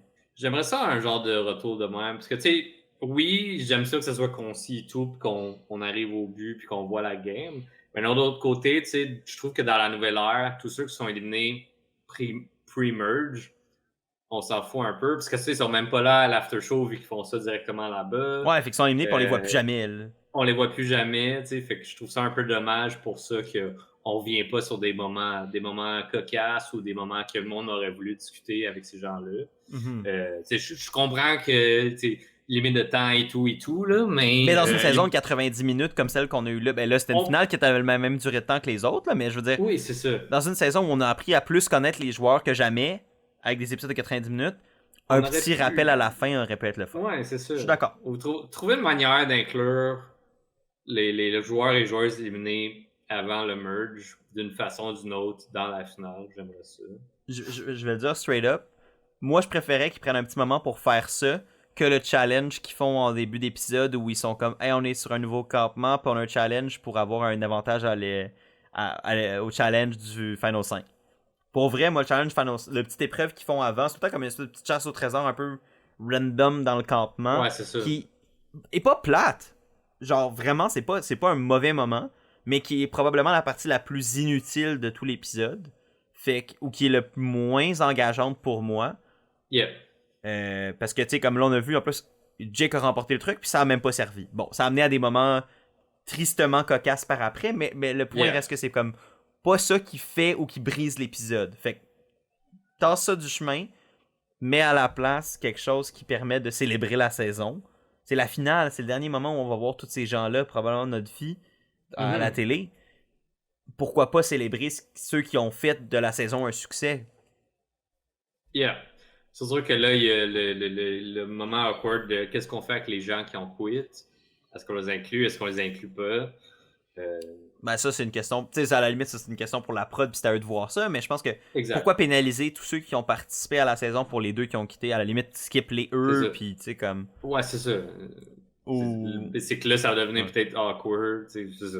Ouais, non, je suis d'accord. Je comprends ce point. Là, c'est de se poser la question en tant que prod. Là. Ouais. Mais, petite mention spéciale pour moi, pour Kelly et Emily, que je trouve qu'ils ont bien résumé deux games. Oui. Donc, Kelly je trouve qu'elle a full bien résumé la game de Dee. Elle a dit, puis là je paraphrase énormément, là, elle a dit que Dee, le monde voulait pas la voter out malgré le fait que ce serait quand même à leur avantage. Ouais. Je trouve que c'est comme c'est une bonne façon de voir sa game. T'sais, le monde, à plusieurs moments, a vu qu'elle était dangereuse, qu'elle était une cible, mais personne ne voulait la voter out. Son nom n'a pas tant ressorti. Elle a créé des assez bons liens avec tout le monde pour pas que ça devienne au point de « OK, on va sortir d'Illy là ». Ouais. Ça, je trouve ça bien intéressant. Puis du côté d'Emily, je trouve qu'elle a super bien résumé la game de Jake. Elle a dit c'est le joueur qui a été le plus menti et gaslight dans toute la game. Parce que le monde, il l'utilisait comme un pion. Puis c'est dommage pour lui, tu sais. Oui, ça l'a permis d'aller plus loin. C'est un peu le même que su survivre, c'est de se faufiler dans tout ça. Mais comme c'est tellement plate pour lui de s'être fait mentir et gaslight autant. Puis je pense que c'est peut-être pour ça que ses plans avaient de la misère à atterrir à quelque part. Ouais. Il y avait beaucoup d'embûches, justement, parce qu'il y a tellement de monde qui ont menti. Ben oui, c'était celui qui avait le moins d'informations. C'est ça, tu n'avais pas toute l'information pour te rendre. Fait que... C'est dur de faire un move ou d'organiser quelque chose quand t'es pas conscient de tout ce qui se passe autour de toi parce que personne t'a dit la vérité ou très peu de personnes t'a dit la vérité. Fait que, ouais, non, je pense qu'elle avait raison dans son évaluation. Puis il y a eu énormément d'adversité pour se rendre jusqu'à la fin, contrairement aux deux autres qui l'ont eu vraiment plus facile. Là, puis même pas mal facile, honnêtement. Puis c'est pas un reproche, au contraire. Ils ont clairement su, Austin et Dee, profiter des opportunités qu'ils ont eu devant eux, puis ils ont été chanceux, oui. Il n'y aura jamais un gagnant de Survivor qui sera pas chanceux. Mais ils ont comme eu beaucoup plus facile, puis je pense que Jake se rende quand même à la fin malgré tout ça mérite mention, puis pourrait être l'avenue qu'il doit prendre pour faire valoir sa game. Exact. T'avais-tu d'autres choses à dire avant qu'on se lance dans le Final Tribal? Non, honnêtement, j'ai pas grand-chose à dire. On a pas mal parlé de ce segment-là. C'était comme moi aussi, c'était pas mal les petits sous-segments là, avec les membres du jury qui m'avaient le plus marqué aussi. Fait que non, moi je serais prêt à y aller pour le Final Tribal Council. Pour le Final Tribal Council, que j'ai trouvé qu'il était bon. Je trouvais que c'était un bon Final Tribal Council. Il avait été un peu overhype pour moi par Jeff, parce qu'il avait dit c'est le Final Tribal, ça va être une war.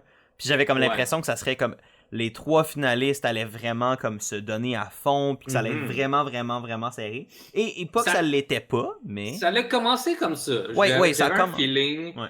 Tu sais, je trouvais que, surtout Jake avait un très bon début de Final Tribal. Il parlait beaucoup de lui dans la game, tu sais, qu'est-ce qu'il avait surmonté au niveau de ses émotions. Il avait pleuré pas mal, puis il s'était relevé à plusieurs reprises. Fait que je trouvais qu'il trouvait les bons mots pour raisonner. Tu sais, on a même eu des réactions fortes. Il y a du monde qui ont vraiment été touchés par ce qu'il a dit, qui ont été full empathiques. On a Katura qui a versé une larme, des choses comme ça. Fait que je trouvais que Jake avait un fort début. Après ça, la guerre s'est plus faite entre Austin et DJ. C'était plus ça. Ouais, le momentum a switché vers ça. Puis probablement que le show a comme fait, on donne son moment à Jake, puis sachant que c'était plus la lutte entre... parce qu'il y a probablement que Jake a eu d'autres questions, puis qu'on les a juste pas vues, là, les Tribal... C'est les Final Tribal Council, ça dure quand même longtemps, fait que ça se peut que nous, on a juste vu une quinzaine, vingtaine de minutes, mais ça se peut qu'il y ait eu plus de questions qui ont amené Jake à parler de sa game, etc., mais qui l'ont juste pas montré parce que c'était pas sur lui que le show voulait mettre l'emphase. Moi, ce que j'ai aimé aussi de Jake au début, puis c'est pour ça que j'étais, moi, quand j'écoutais le show, déçu de pas plus le voir par la suite, c'est que je trouvais que ses réponses étaient les premières qui faisaient pas un peu de base. Tu sais, je trouvais que les réponses de Austin et Dee au début du Tribal étaient très génériques. Tu sais, pour comme comment t'as approché le jeu, comment t'as pris, tu sais, comme ils disent ici dans mes notes, took the bull by the horns, qui était la question de Kendra, puis tu sais, bon, Jake il dit qu'il était prêt à faire n'importe quoi, puis ça a été un peu reflété par le fait qu'il a été un peu amené à comme tu sais, il s'est strappé dans la montagne russe, puis comme il était poigné dedans, mais après ça, tu t'as dit qu'il était comme ben je me dis faut que j'aie du fun, puis il faut que je me détache un peu du résultat. T'as Austin qui est comme Austin qui avait une réponse intéressante en parlant du fait qu'il était un alternate. Pour ceux qui ne savent pas, ben là vous avez peut-être vu la finale, donc vous comprenez un peu le principe d'un alternate. Mais un alternate, c'est dans le processus de casting d'un show comme Survivor, Big Brother, etc., t'as tout le temps une ou deux personnes qui sont amenées sur place, qui font le processus au complet, mais qui sont comme l'option de secours. Fait que c'est des joueurs ou des joueuses qui vont être utilisés comme remplacement si un joueur ou une joueuse qui était sur le casting final de la prod se désiste au dernier moment, peut pas se rendre, pogne la COVID, whatever quoi. Peu importe la raison, qui ferait en sorte qu'un ou une joueuse de la saison peut pas faire le show finalement à la fin, dernière minute, ben ces personnes-là sont là pour backer en fonction de ça. Donc Austin qui a su 72 heures avant le début de la saison qu'il allait faire la saison pour de vrai.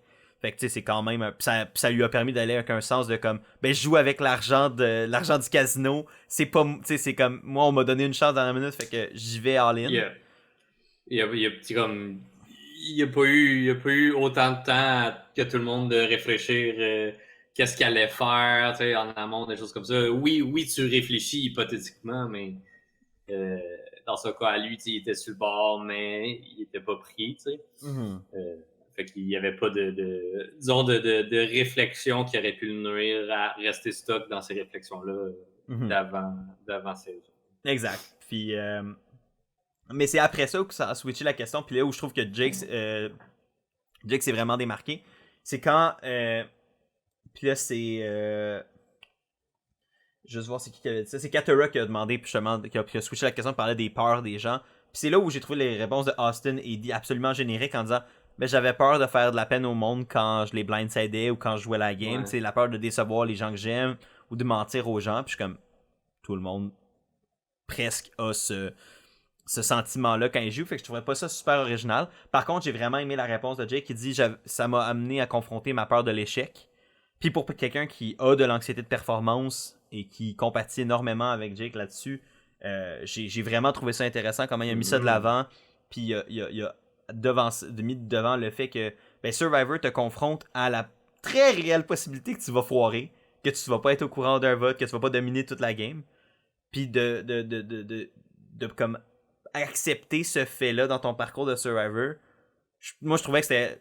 Honnêtement, c'est une des réponses individuelles que j'ai préférées du Tribal, parce que ça ramenait le côté humain, qui était la game de Jake. Parce que Jake a pas une game stratégique tant que ça à mettre de l'avant. Fait que parle de ta game personnelle, parle de ton chemin, un growth edit ou un un chemin qui t'amène à devenir une meilleure personne ou à te comprendre plus toi-même ou à laisser tes démons du passé en arrière, ça va peut-être pas te donner la victoire, mais au moins ça va te donner l'amour et le respect du public bien souvent, l'amour et le respect du jury.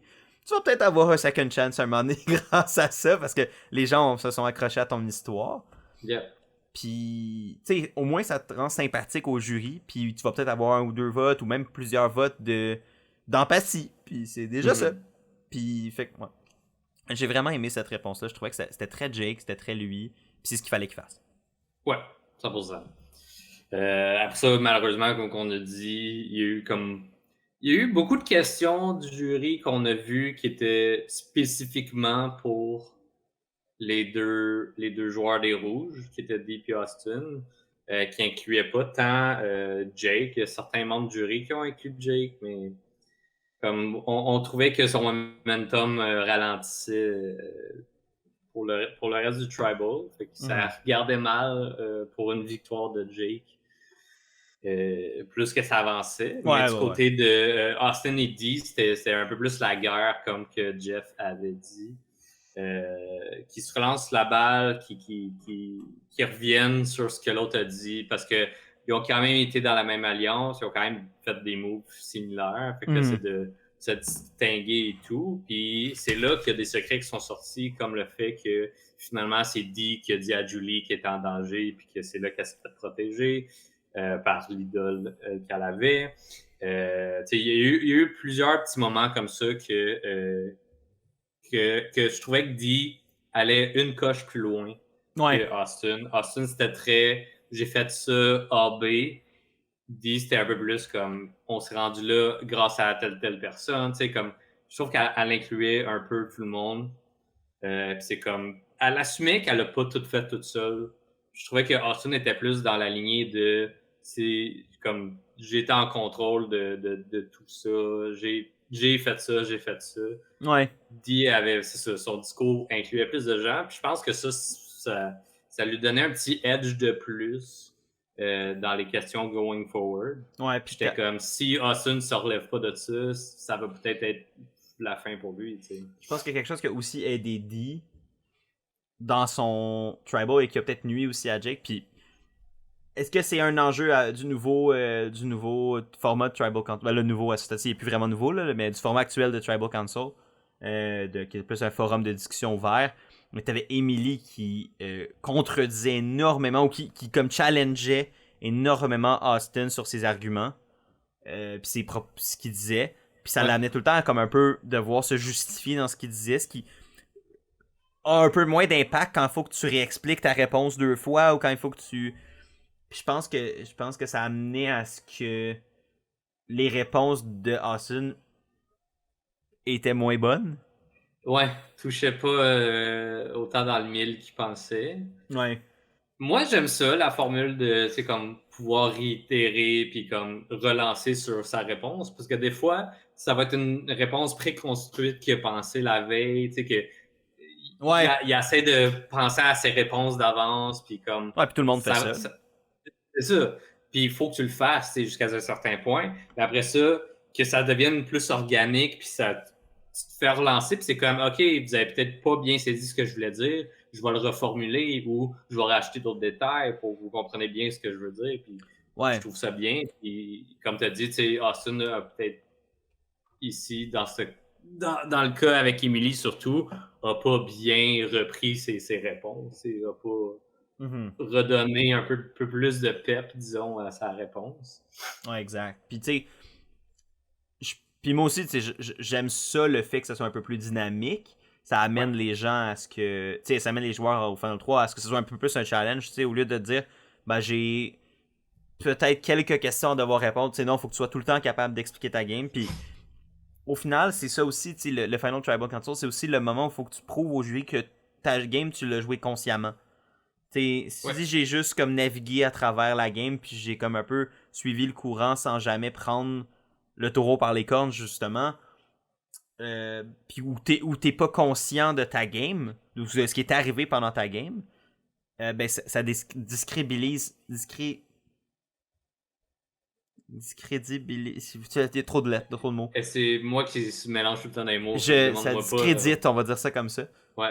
discrédite ta game, puis c'est ça. Fait que je pense que c'est un peu ce qui est arrivé à Austin dans ce contexte-là, puis je pense que les questions d'Emily l'ont amené un peu à ça. Moi, l'autre point que je voulais amener, une autre question que je trouve intéressante, c'est la question d'Emily à Dee, ce coup-ci, par rapport à elle qui a joué avec son cerveau et non son cœur. Et j'ai adoré la réponse de Dee là-dessus. Puis pour moi, c'est, je pense, la meilleure réponse, comme le meilleur moment individuel pour un des membres du Final Tribal, où Dee a mentionné que, en fait, il n'y a pas un moment où elle a utilisé juste un ou juste l'autre. Les deux sont tout le temps interconnectés. Puis que dans chaque décision qu'elle a prise, il y avait du cœur, il y avait de la tête. Puis, est-ce que c'est vrai? Je sais pas. Puis, Emily sait pas. Puis, peut-être que Dee le sait même pas elle-même. Mais de le phraser comme elle l'a fait, de dire que non, tu sais, ma game, c'est le cœur, c'est la tête, puis c'est tout le temps ça. Mais c'est une réponse qui est puissante, qui marque les esprits. Tu sais, je me rappelle encore une semaine plus tard, puis c'est une réponse que je trouve qui est gagnante. Puis en plus, ben, ça démontre que non, tu sais, t'es conscient de ta game. Tous tes moves sont non seulement calculés par stratégiquement dans ta tête, mais en même temps que tu te permets d'être un humain, puis tu te permets de prendre en considération tes émotions dans ton calcul, les émotions humaines. Puis ça a été un peu la leçon qu'Emily a appris aussi dans la game. Fait que de ramener ça dans sa réponse, ça fait un peu un écho au parcours d'Emily, ça fait un peu au parcours de sa game à elle, qui la flatte dans son du poil un peu aussi. Puis je pense honnêtement que c'est la réponse que Emily voulait, peut-être, ou en tout cas, ben, considérant qu'elle a voté pour Dee, c'est probablement la réponse qu'elle cherchait, ou du moins ça l'a satisfait. Ou ça l'a résonné énormément avec elle. Ouais, exact. Elle, en entrée de jeu, est rentrée avec stratégie, juste comme on va y aller avec la logique, puis elle s'est fait replacer assez vite. T'sais, exact. Fait que de continuer cette discussion-là, ouais, c'était fort bien intéressant. Puis, comme tu as dit, ça reflète bien la game de Dee. Puis, tu sais, ça revient un peu à ce que Kelly a résumé plus tôt, tu sais, du pourquoi que personne ne voulait la voter out ou il a pensé plus qu'il fallait, tu sais, même si c'était à leur avantage. C'était qu'au final, elle a eu des connexions humaines exact. tout au long de l'aventure. Puis, sinon, je vais voir s'il y avait d'autres. J'ai apprécié que Drew stand up un peu pour Jake, parce que Jake, honnêtement, après le début, on l'a presque pas vu, il parlait pas beaucoup. Ouais. J'ai trouvé que Jake parlait souvent un peu, tu sais, il était comme, ah, ben, ma game, j'ai fait de mon mieux. Puis comme, au contraire, moi, j'aurais espéré que tu sais, Jake pousse un peu plus pour vendre sa game, vendre des moments où, tu sais, même s'il était des fois pas dans les nombres, ou même ramener des moments peut-être dans le pre-merge ou quelque chose du genre, ou ben, même s'ils n'ont pas vraiment été au Tribal du pre-merge vraiment, mais comme... Ouais, c'est ça. Tu sais, de ramener certains moments de sa game, ou comment, quand ça allait pas, puis qu'il devenait une cible, ou quand ses plans ont foiré, ben comment il rebondissait. C'était quoi la logique derrière ça, puis tu sais, c'est un peu ce que Drew a dit, comme il y a une méthode, comment tu t'es rendu là. Tu t'es pas rendu à la fin juste en roulant, là. C'est comme t'as fait des choses. Exact. Fait que ouais, c'était. Considérant leur rivalité qu'ils ont eu pendant la saison. Ouais, exact, c'est ça que j'allais mentionner. C'est comique de voir Drew. Mais tu sais, comme tant mieux, c'est qu'au final, même si il avait été fâché précédemment un contre l'autre, il est capable de reconnaître et de respecter un l'autre. Là, fait que... Ben oui, puis tu sais, je pense que. Je pense que. Moi, c'est ça que j'aime dans les rivalités de Survivor, c'est que t'es capable. Tu vas te traiter de goon, tu vas dire comment t'es un cave, genre j'ai juste je vais t'éliminer la prochaine dès que j'ai de la chance de mais que quand tu sors de la game t'es comme garde comme tu joues à Mario Kart avec ton ami un moment donné tu t'engueules tu l'envoies chier une couple de fois mais après ça tu t'ouvres une bière avec puis t'es heureux puis vous en riez puis c'est pas grave tu sais c'est un peu ça tu sais pendant la game c'est sérieux vous jouez vous êtes fâchés vous laissez les émotions mais après ça tu t'es à prendre le recul faire comme garde c'est un jeu puis là t'as Jake qui est là puis qui font au Tribal Council ben de le faire comme garde. Non, tu sais, t'as quand même t'as du mérite, t'es pas t'as pas à douter de ta place là malgré tout, tu sais, je trouvais ça bien puis chapeau à Drew d'être capable d'avoir été capable de faire ça, tu sais. Yeah. Puis ben évidemment le reveal du fait que Dee a révélé à, euh, à Julie qu'elle était en danger parce que Austin lui avait donné l'info. Ce que elle n'a pas fait à Austin en retour pour donner, pour en fait aviser que lui puisse aviser Drew ou le sauver avec son idole. Je pense que c'est ce qui. En fait, moi, je pense que c'est ce qui a peut-être fait la différence pour Dee.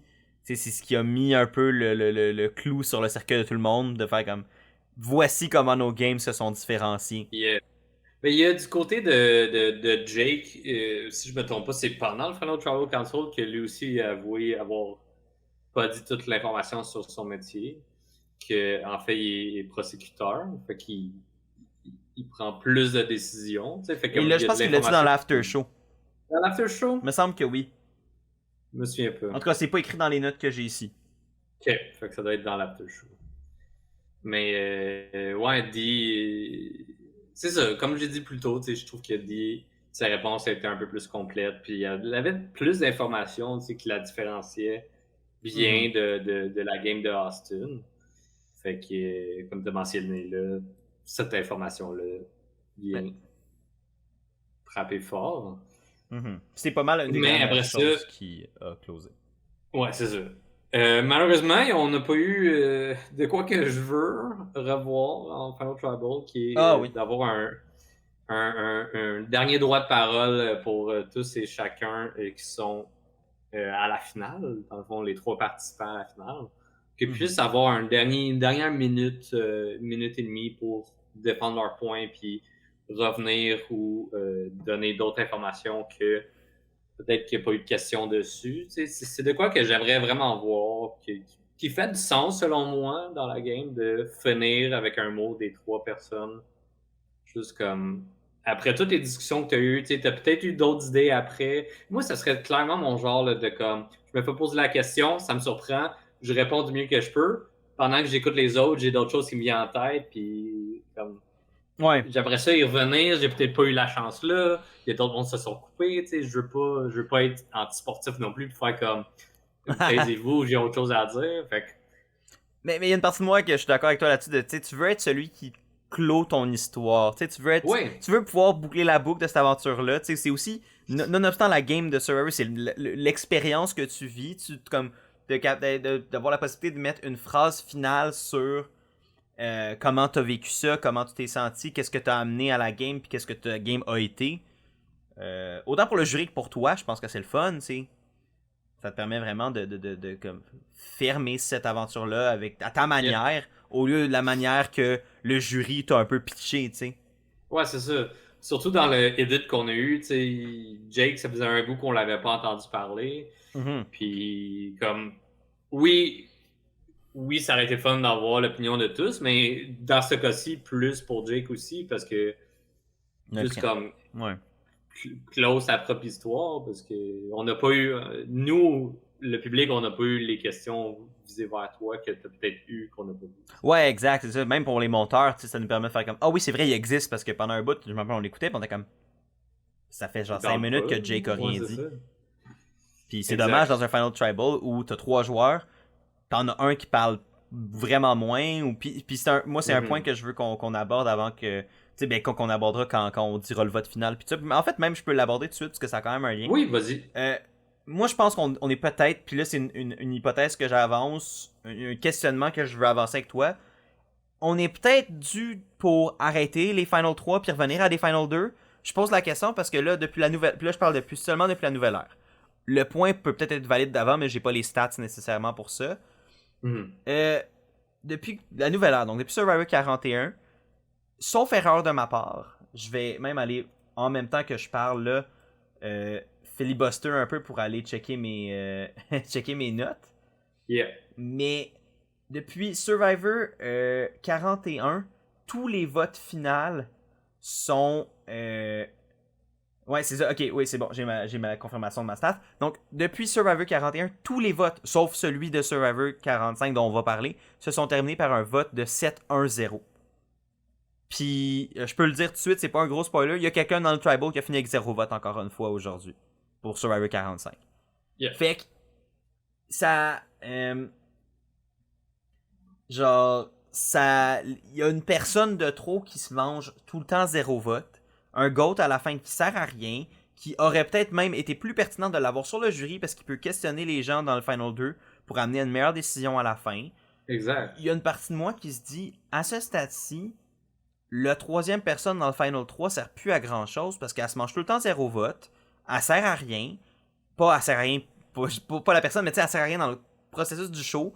On la voit parler 3 fois, puis après ça, elle ferme sa gueule, puis elle est comme, bon, ben j'ai perdu. Tu sais, comme c'est pas le fun à regarder. Ouais, c'est ça. Ça doit être rough aussi pour la personne. Fait que, tu sais, je comprends que les votes finaux peuvent être awkward avec le nombre qui est réduit, mais je suis un peu d'accord avec toi qu'on devrait peut-être révisiter le Final 2, quitte à avoir une version du Fire Making Challenge au Final 3 ou le garder au Final 4. Tu sais, il y a façon check, tu le mets au Final 3, la personne qui gagne le challenge d'immunité gagne le challenge d'immunité, s'en va au Final 2 et safe.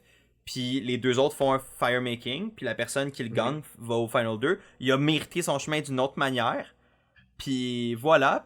Puis tu sais, comme t'as ton fire making, fait que tu sais, pour le show qui veut garder ça, puis je pense que c'est une mécanique qu'ils vont vouloir garder. Voilà. Puis après ça, c'est le vote à carte que ça va souvent être une égalité. Qu'est-ce qu'on fait avec les Rocks? Qu'est-ce qu'on fait avec. Mais ça met une pression de plus justement sur ce vote-là, de comme. Il y a des fortes probabilités que ça devienne Rocks. Qu'est-ce qu'on veut faire? Exact. Puis, tu sais, ça se peut que la personne qui est toute seule a moins de chances de gagner comme ça. Tu sais, oui, c'est vrai que le downside, que mettons, si c'est 3 personnes d'une même alliance puis une personne seule, ça fait en sorte que la personne seule a probablement très peu de chances. Yeah. Puis, il y a peut-être Puis c'est peut-être pour ça qu'ils l'ont enlevé. Je sais pas. Puis c'est pour ça que là, c'est moi qui parle de même de ça. Puis peut-être qu'il y a des raisons vraiment logiques qui font en sorte que le Final 3 va rester. Puis c'est pas faisable de le faire comme on pense. Mais ils l'ont fait pendant comme 15 comme quasiment 15 saisons les Final 2. Puis c'était pas le jeu était pas brisé à cause de ça nécessairement. Là. Les votes à 4 ils l'ont fait. Puis c'était la vie. Puis bon, peut-être que ça laisse moins de chance à la personne toute seule au Final 4. Mais qui a gagné l'immunité. Ouais, c'est ça. Ça fait partie de la game. Puis, il me semble que je me souviens que les challenges Final Four, c'était vraiment intense. C'était vraiment comme le gros challenge. Ouais. Comme là, c'est des vagues souvenirs d'enfance. Là. Ouais. Mais ouais, ce serait le fun aussi de revoir tout ça. Mais curieux de savoir qu'est-ce que vous pensez à la maison, ceux qui nous écoutent. Soit en balado, soit en format vidéo. Laissez-nous savoir qu'est-ce que vous en pensez de ce qu'on vient de pitcher comme opinion par rapport au Final 3, Final 2. Ça peut être aussi par rapport au Final Travel Council. Ça fait plusieurs saisons, là, je pense, du podcast que je dis est-ce qu'on peut avoir le dernier mot de tout le monde, juste pour closer. Ça revient un peu ça revient un peu connecter la discussion qu'on vient d'avoir sur le Final 3 avec la personne qui est là un peu pour rien, c'est qu'il peut avoir ce dernier mot aussi. T'sais. Exact. Fait que c'était le point que je voulais amener, parce que c'est encore une fois une saison où je me suis dit pourquoi il y a une troisième personne si c'est pour qu'elle parle 3 fois, qu'elle finisse avec 0 vote. Puis que la majorité des questions soient ciblées sur les deux autres. T'sais. Ouais, exact. Puis que ce soit. Puis peut-être que c'était pas le cas dans la raté, mais pour qu'au montage, ça finisse à nous montrer juste 2 personnes anyway, tu sais, comme. Exact. Fait puis le pire, c'est que niveau du jury, cette personne-là, tu fais juste la foutre dans le jury avec. Et voilà! 9 membres du jury, il n'y aura pas d'égalité. Oui, ça devient full pertinente aussi. Ouais. À donner son opinion, puis à poser des questions, puis à challenger les 2 finalistes. Exact. Puis tu sais, la personne au Final 3, elle tu pourrais même faire en sorte que le Final 3, il se passe comme Final 3, puis après ça, tu élimines la personne, elle va sur le jury direct, puis paf, le Final Tribal commence, là, ça ferait une longue soirée, mais je veux dire, c'est ça qui se fait à Big Brother, la personne qui se fait éliminer au Final 3, elle se fait éliminer, puis après ça, c'est le questionnement du jury qui commence tout de suite après, là. Fait que, tu sais, bon, encore une fois, je suis pas dans la prod, j'ai aucune idée comment ça se passe, c'est peut-être que de rajouter un cycle d'élimination fait qu'une journée de plus, c'est peut-être compliqué dans le cycle de prod, fouille-moi. Mais en tout cas, ouais, c'est ça. Il y a sûrement des raisons de prod aussi, autres qu'en dehors du jeu. Mais on lance ça, on va voir ce qu'ils vont faire avec. Exact.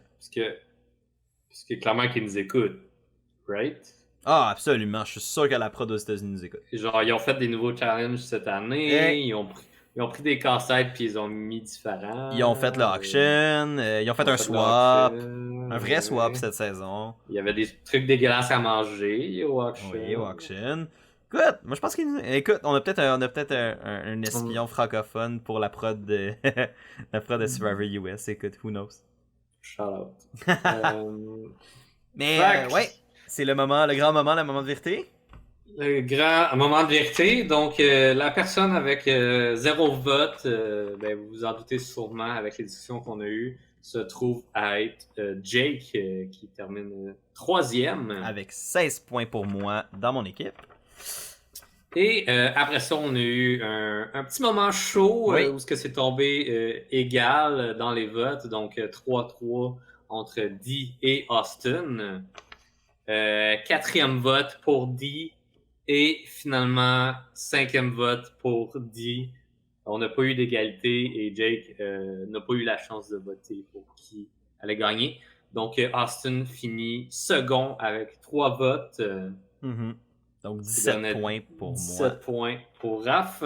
Et finalement, la grande championne de mon équipe, Dee, remporte la victoire et me donne 18 points. Ouais. Écoute, je suis content d'avoir gagné une saison. C'est sûr que les odds sont plus favorables quand tu choisis 6 personnes, malgré parmi 18, je veux dire. Ouais. Mais tout de même, très satisfait d'avoir gagné une saison pour une fois. Pour une fois, en effet. Mais ouais, vas-y avec... Ben moi, j'allais juste dire par rapport au vote final. J'ai adoré le fait que ce soit enfin un vote qui était pas 7-1. Ça fait changement que la deuxième... Tu sais, parce que même, c'était rendu que même la deuxième personne était quasiment comme... Aussi, genre, t'es comme, bon, pourquoi elle est là? Rendu là, faites juste donner la victoire à une personne à la fin, puis... Fait que là, d'avoir une finale où là, t'avais enfin 2 finalistes où t'es comme... Ok, les 2 peuvent gagner. Les 2 ont une chance réaliste de gagner, puis au vote, c'était... Honnêtement, j'avais comme un feeling que Dee gagnerait, personnellement, puis on en a parlé. Même tout au long de la finale, j'avais un feeling que Dee gagnerait.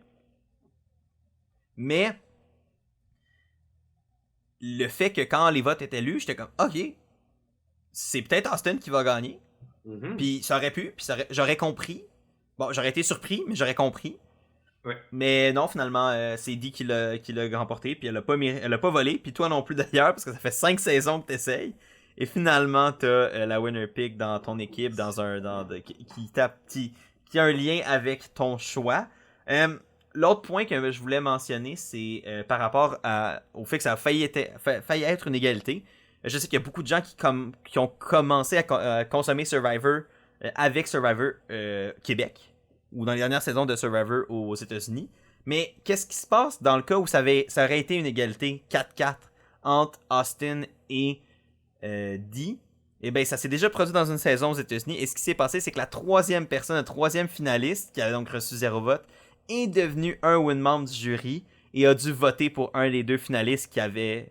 Donc, pour défaire cette égalité-là. Fait que ça aurait été quand même aussi une fin de saison assez iconique et comique, que ce soit Jake qui détermine qui de Dee ou Austin remporte la saison. D'où qui ramène encore une fois notre argument que avoir un jury à 9 personnes avec 2 finalistes, puis le troisième finaliste qui finalement fait partie du jury, pourrait être une solution logique, parce que c'est déjà le plan de contingence quand il y a une égalité. Mais bon, mais je voulais juste dropper cette information-là au cas où que certaines personnes se posaient la question, qu'est-ce qui se passe en cas d'égalité à la fin? Ben c'est ça qui se passe, c'est la troisième personne en finale qui a reçu moins de votes devient le dernier membre du jury de facto et vote pour le gagnant ou la gagnante. Mais ouais non, félicitations à Dee, donc 18 points pour toi, donc t'es la première personne éliminée en Anna avec 1 point, et Dee, la dernière personne, en fait la gagnante de la saison, avec 18 points. C'est l'heure pour nous de révéler le score final de notre compétition qu'on a eu tout au long de la saison avec le repêchage qu'on a fait au premier épisode de notre couverture de Survivor 45. Donc, presque 4 mois plus tard, des très bons épisodes, des bons moments ensemble. Le score final, donc l'élimination de Jake me donne 16 points, l'élimination d'Austin me donne 17 et Chris en reçoit 18. Donc, le score final. Donc, Chris, on était déjà au courant, t'avais 38. On savais qu'avec là, tu as eu le maximum de points possibles que tu pouvais avoir malgré tout. Donc, T'as eu 18 points, ça t'amène un total de 56. Yes. Et moi, ça m'amène un total de 55. Et donc, par défaut, vous avez fort probablement compris que vous avez remporté le repêchage de Survivor 45 avec un total de 60 points. Donc, malgré qu'il n'y avait aucun de vos joueurs ou joueuses dans le Final 3, le fait qu'il n'y a aucun de vos joueurs qui ont été éliminés très tôt dans la saison, à part Sean en 4e place, puis après ça, ça a un peu attendu plus au milieu de game, ça vous a permis de remporter la saison. Comme quoi, on disait en début de saison que même si vous êtes pris avec les joueurs qu'on voulait pas, ça veut absolument pas dire que ça vous avantage. Donc, que ça vous avantage pas, pardon. Donc, félicitations. Yes. Une petite main d'applaudissement pour vous. Moi, j'ai adoré de faire ça tout au long de la saison. Je pense que ça a été vraiment un cool truc pour un peu vous intégrer là-dedans, pour nous de suivre plus que juste une personne, puis quand elle est éliminée en début de saison, t'es comme, bon, ben ça va être long.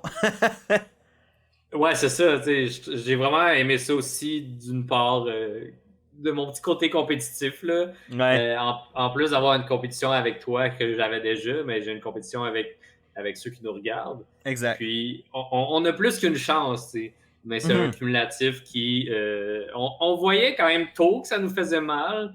Raph avait pris beaucoup de gens dans la tribu des jaunes. Ouais. Ils sont allés énormément en Tribal Council en début de saison. Exact. Puis moi, j'ai beaucoup de gens qui étaient dans mon équipe que leur nom ressortait souvent comme étant les prochains à partir. Fait que voilà. Fait que vous avez gagné haut la main cette première compétition amicale que je serais bien intéressé à recommencer autant dans notre saison Survivor US, couvrage de Survivor US 46. Puis à voir qu'est-ce qu'on pourrait faire avec les exclus. En effet. De séparer ça à 4. On va se poser la question, on va se pencher là-dessus. Si vous avez aimé ça, ben dites-nous-les. Ben oui, absolument. Il y a toujours place à amélioration. Si vous voyez d'autres manières de le faire. Ouais, si vous avez d'autres systèmes de pointage à proposer, si vous avez d'autres manières de faire, ça pourrait même, puis là c'est moi qui sors n'importe quoi, mais quelqu'un sert de champion du public, puis qui nous fait sa liste, ou qu'on trouve une manière de... Fouillez-moi, on pourrait y réfléchir, puis ça pourrait être quelque chose de le fun à mettre en place pour Survivor 46 et le futur, qui sait. Yep. Puis ça serait encore plus cool, même si imagine il y a une saison Returning Players avec ça, puis ça pourrait être cool aussi. Fait que non, je pense que l'avenir est beau pour la couverture de Survivor 46 et le futur, et les exclus aussi évidemment. Avant qu'on se quitte, il y a quand même deux petites choses que je voulais aussi qu'on discute ensemble très rapidement avant qu'on mette fin à cette saison-là. Il y a eu le show d'après Survivor. J'ai pas énormément à dire là-dessus. Je pense que c'est une formule qu'on connaît déjà. Que ça se fait directement après le Tribal. Je pense que c'est l'édition que j'ai le plus aimé. Parce que j'avais pas l'impression que personne était en train de mourir de l'intérieur parce qu'il avait perdu la game. Fait que pour une fois, j'avais l'impression que Jake le prenait bien. Oui. Puis ça m'a comme fait un peu du bien au cœur parce que j'étais tanné de voir la personne qui perdait ou les deux finalistes qui perdaient qui étaient comme oups, c'est comme j'ai pas de plaisir en ce moment. Tandis que là, j'ai l'impression que le vibe était vraiment plus le fun, le monde riait. Il y avait des jokes. Je sais pas, je trouvais que c'était comme l'ambiance la plus fun. Je sais pas ce que toi t'en as pensé. Ouais, ben j'ai toujours trouvé ça divertissant, l'after show. C'est sûr qu'on n'a plus les after shows qu'on avait. Ouais, moi je préférais avant personnellement, puis je pense que c'est pas une opinion qui est très controversée. Mais si c'était long, souvent je l'enregistrais et je l'écoutais plus tard. Ouais. Mais on pouvait revenir sur tout. Mais ici, je suis d'accord avec toi. Tu sais, comme oui, Austin a perdu, mais il y a une petite relation avec Guy qui est sortie de ça. Fait qu'au final, il a gagné une partie. Ouais, puis il a quand même fini deuxième, tu sais, je veux dire. Il a quand même fini deuxième. Fait qu'on sait qu'il y a de l'argent qui va là quand même. Ouais. Puis Jake, il avait de l'air bien me prendre. C'est un bon rieur aussi. Je pense que c'est un bon vivant. C'est quelqu'un qui, tu sais, comme il en a pris des punches dans la saison. Fait que rendu là, un petit dernier uppercut, je pense qu'il était déjà assez commotionné. Ou je sais pas trop comment dire ça. Il a dit halfway dans le Final Tribal, il est en train de réfléchir pour qui allait voter lui. Ouais, c'est ça. Pour moi, c'est une des raisons pourquoi j'adore Jake. Je suis comme, j'aimerais être aussi positif que lui tout le temps. Genre. Je lui envie son positivisme. Mais non, c'est ça. Mais non, c'est une belle édition. Je pense que j'ai pas pris les questions en note. Puis pour vrai, je pense pas que c'est très pertinent de revenir sur chacune des questions. Mais je voulais quand même mentionner que pour moi, c'était la meilleure édition de l'après-show. Parce que justement, j'avais pas l'impression que comme les joueurs qui avaient perdu étaient en prise d'otage. De comme j'ai envie d'aller process mes émotions ailleurs. Puis là, je pognais devant une caméra à comme me faire nourrir de force de la pizza puis du champagne. Puis quand tout ce que j'ai envie de faire, c'est d'aller brailler, genre. Ça doit pas être un bon mix de goût, je sais pas. Honnêtement, quand t'as pas mangé depuis 39-26 jours, whatever quoi, je pense que n'importe quoi est un bon mix de goût. J'avoue. Mais, t'avais-tu d'autres choses à mentionner? J'allais juste dire qu'on a vu des images de la prochaine saison, comme d'habitude, saison 46, qu'on n'a pas vu de returning player. Fait qu'il n'y a pas une saison All-Star qu'on souhaite peut-être. Ou de quoi qui revient. Mais ça, on le savait. Là, c'était déjà su un peu, comme quand on savait avec les cycles de production de Survivor qu'il y a 2 saisons qui sont filmées back-to-back. On savait que Survivor 46 serait pas un returning player, mais quand même, on a toujours un petit espoir que... Exact. Puis, on a aussi la confirmation qu'il y a 3 équipes parce qu'on a vu at least 3 couleurs de bas différentes. Information qui me déplaît encore un peu. Je l'ai mentionné au début de cette saison. Je vais continuer à le mentionner. Mais ils peuvent me surprendre. Ils m'ont surpris cette année. Je pense que le cast, c'est sûr, a grandement aidé la cause. Mais on a beaucoup chialé, surtout au milieu de la saison avec le merge, puis les faux merge, puis les votes à plein de gens qu'on attend depuis si longtemps, mais qui nous donnent pas le swap, qui retourne à 3 équipes avec moins de monde. C'est comme...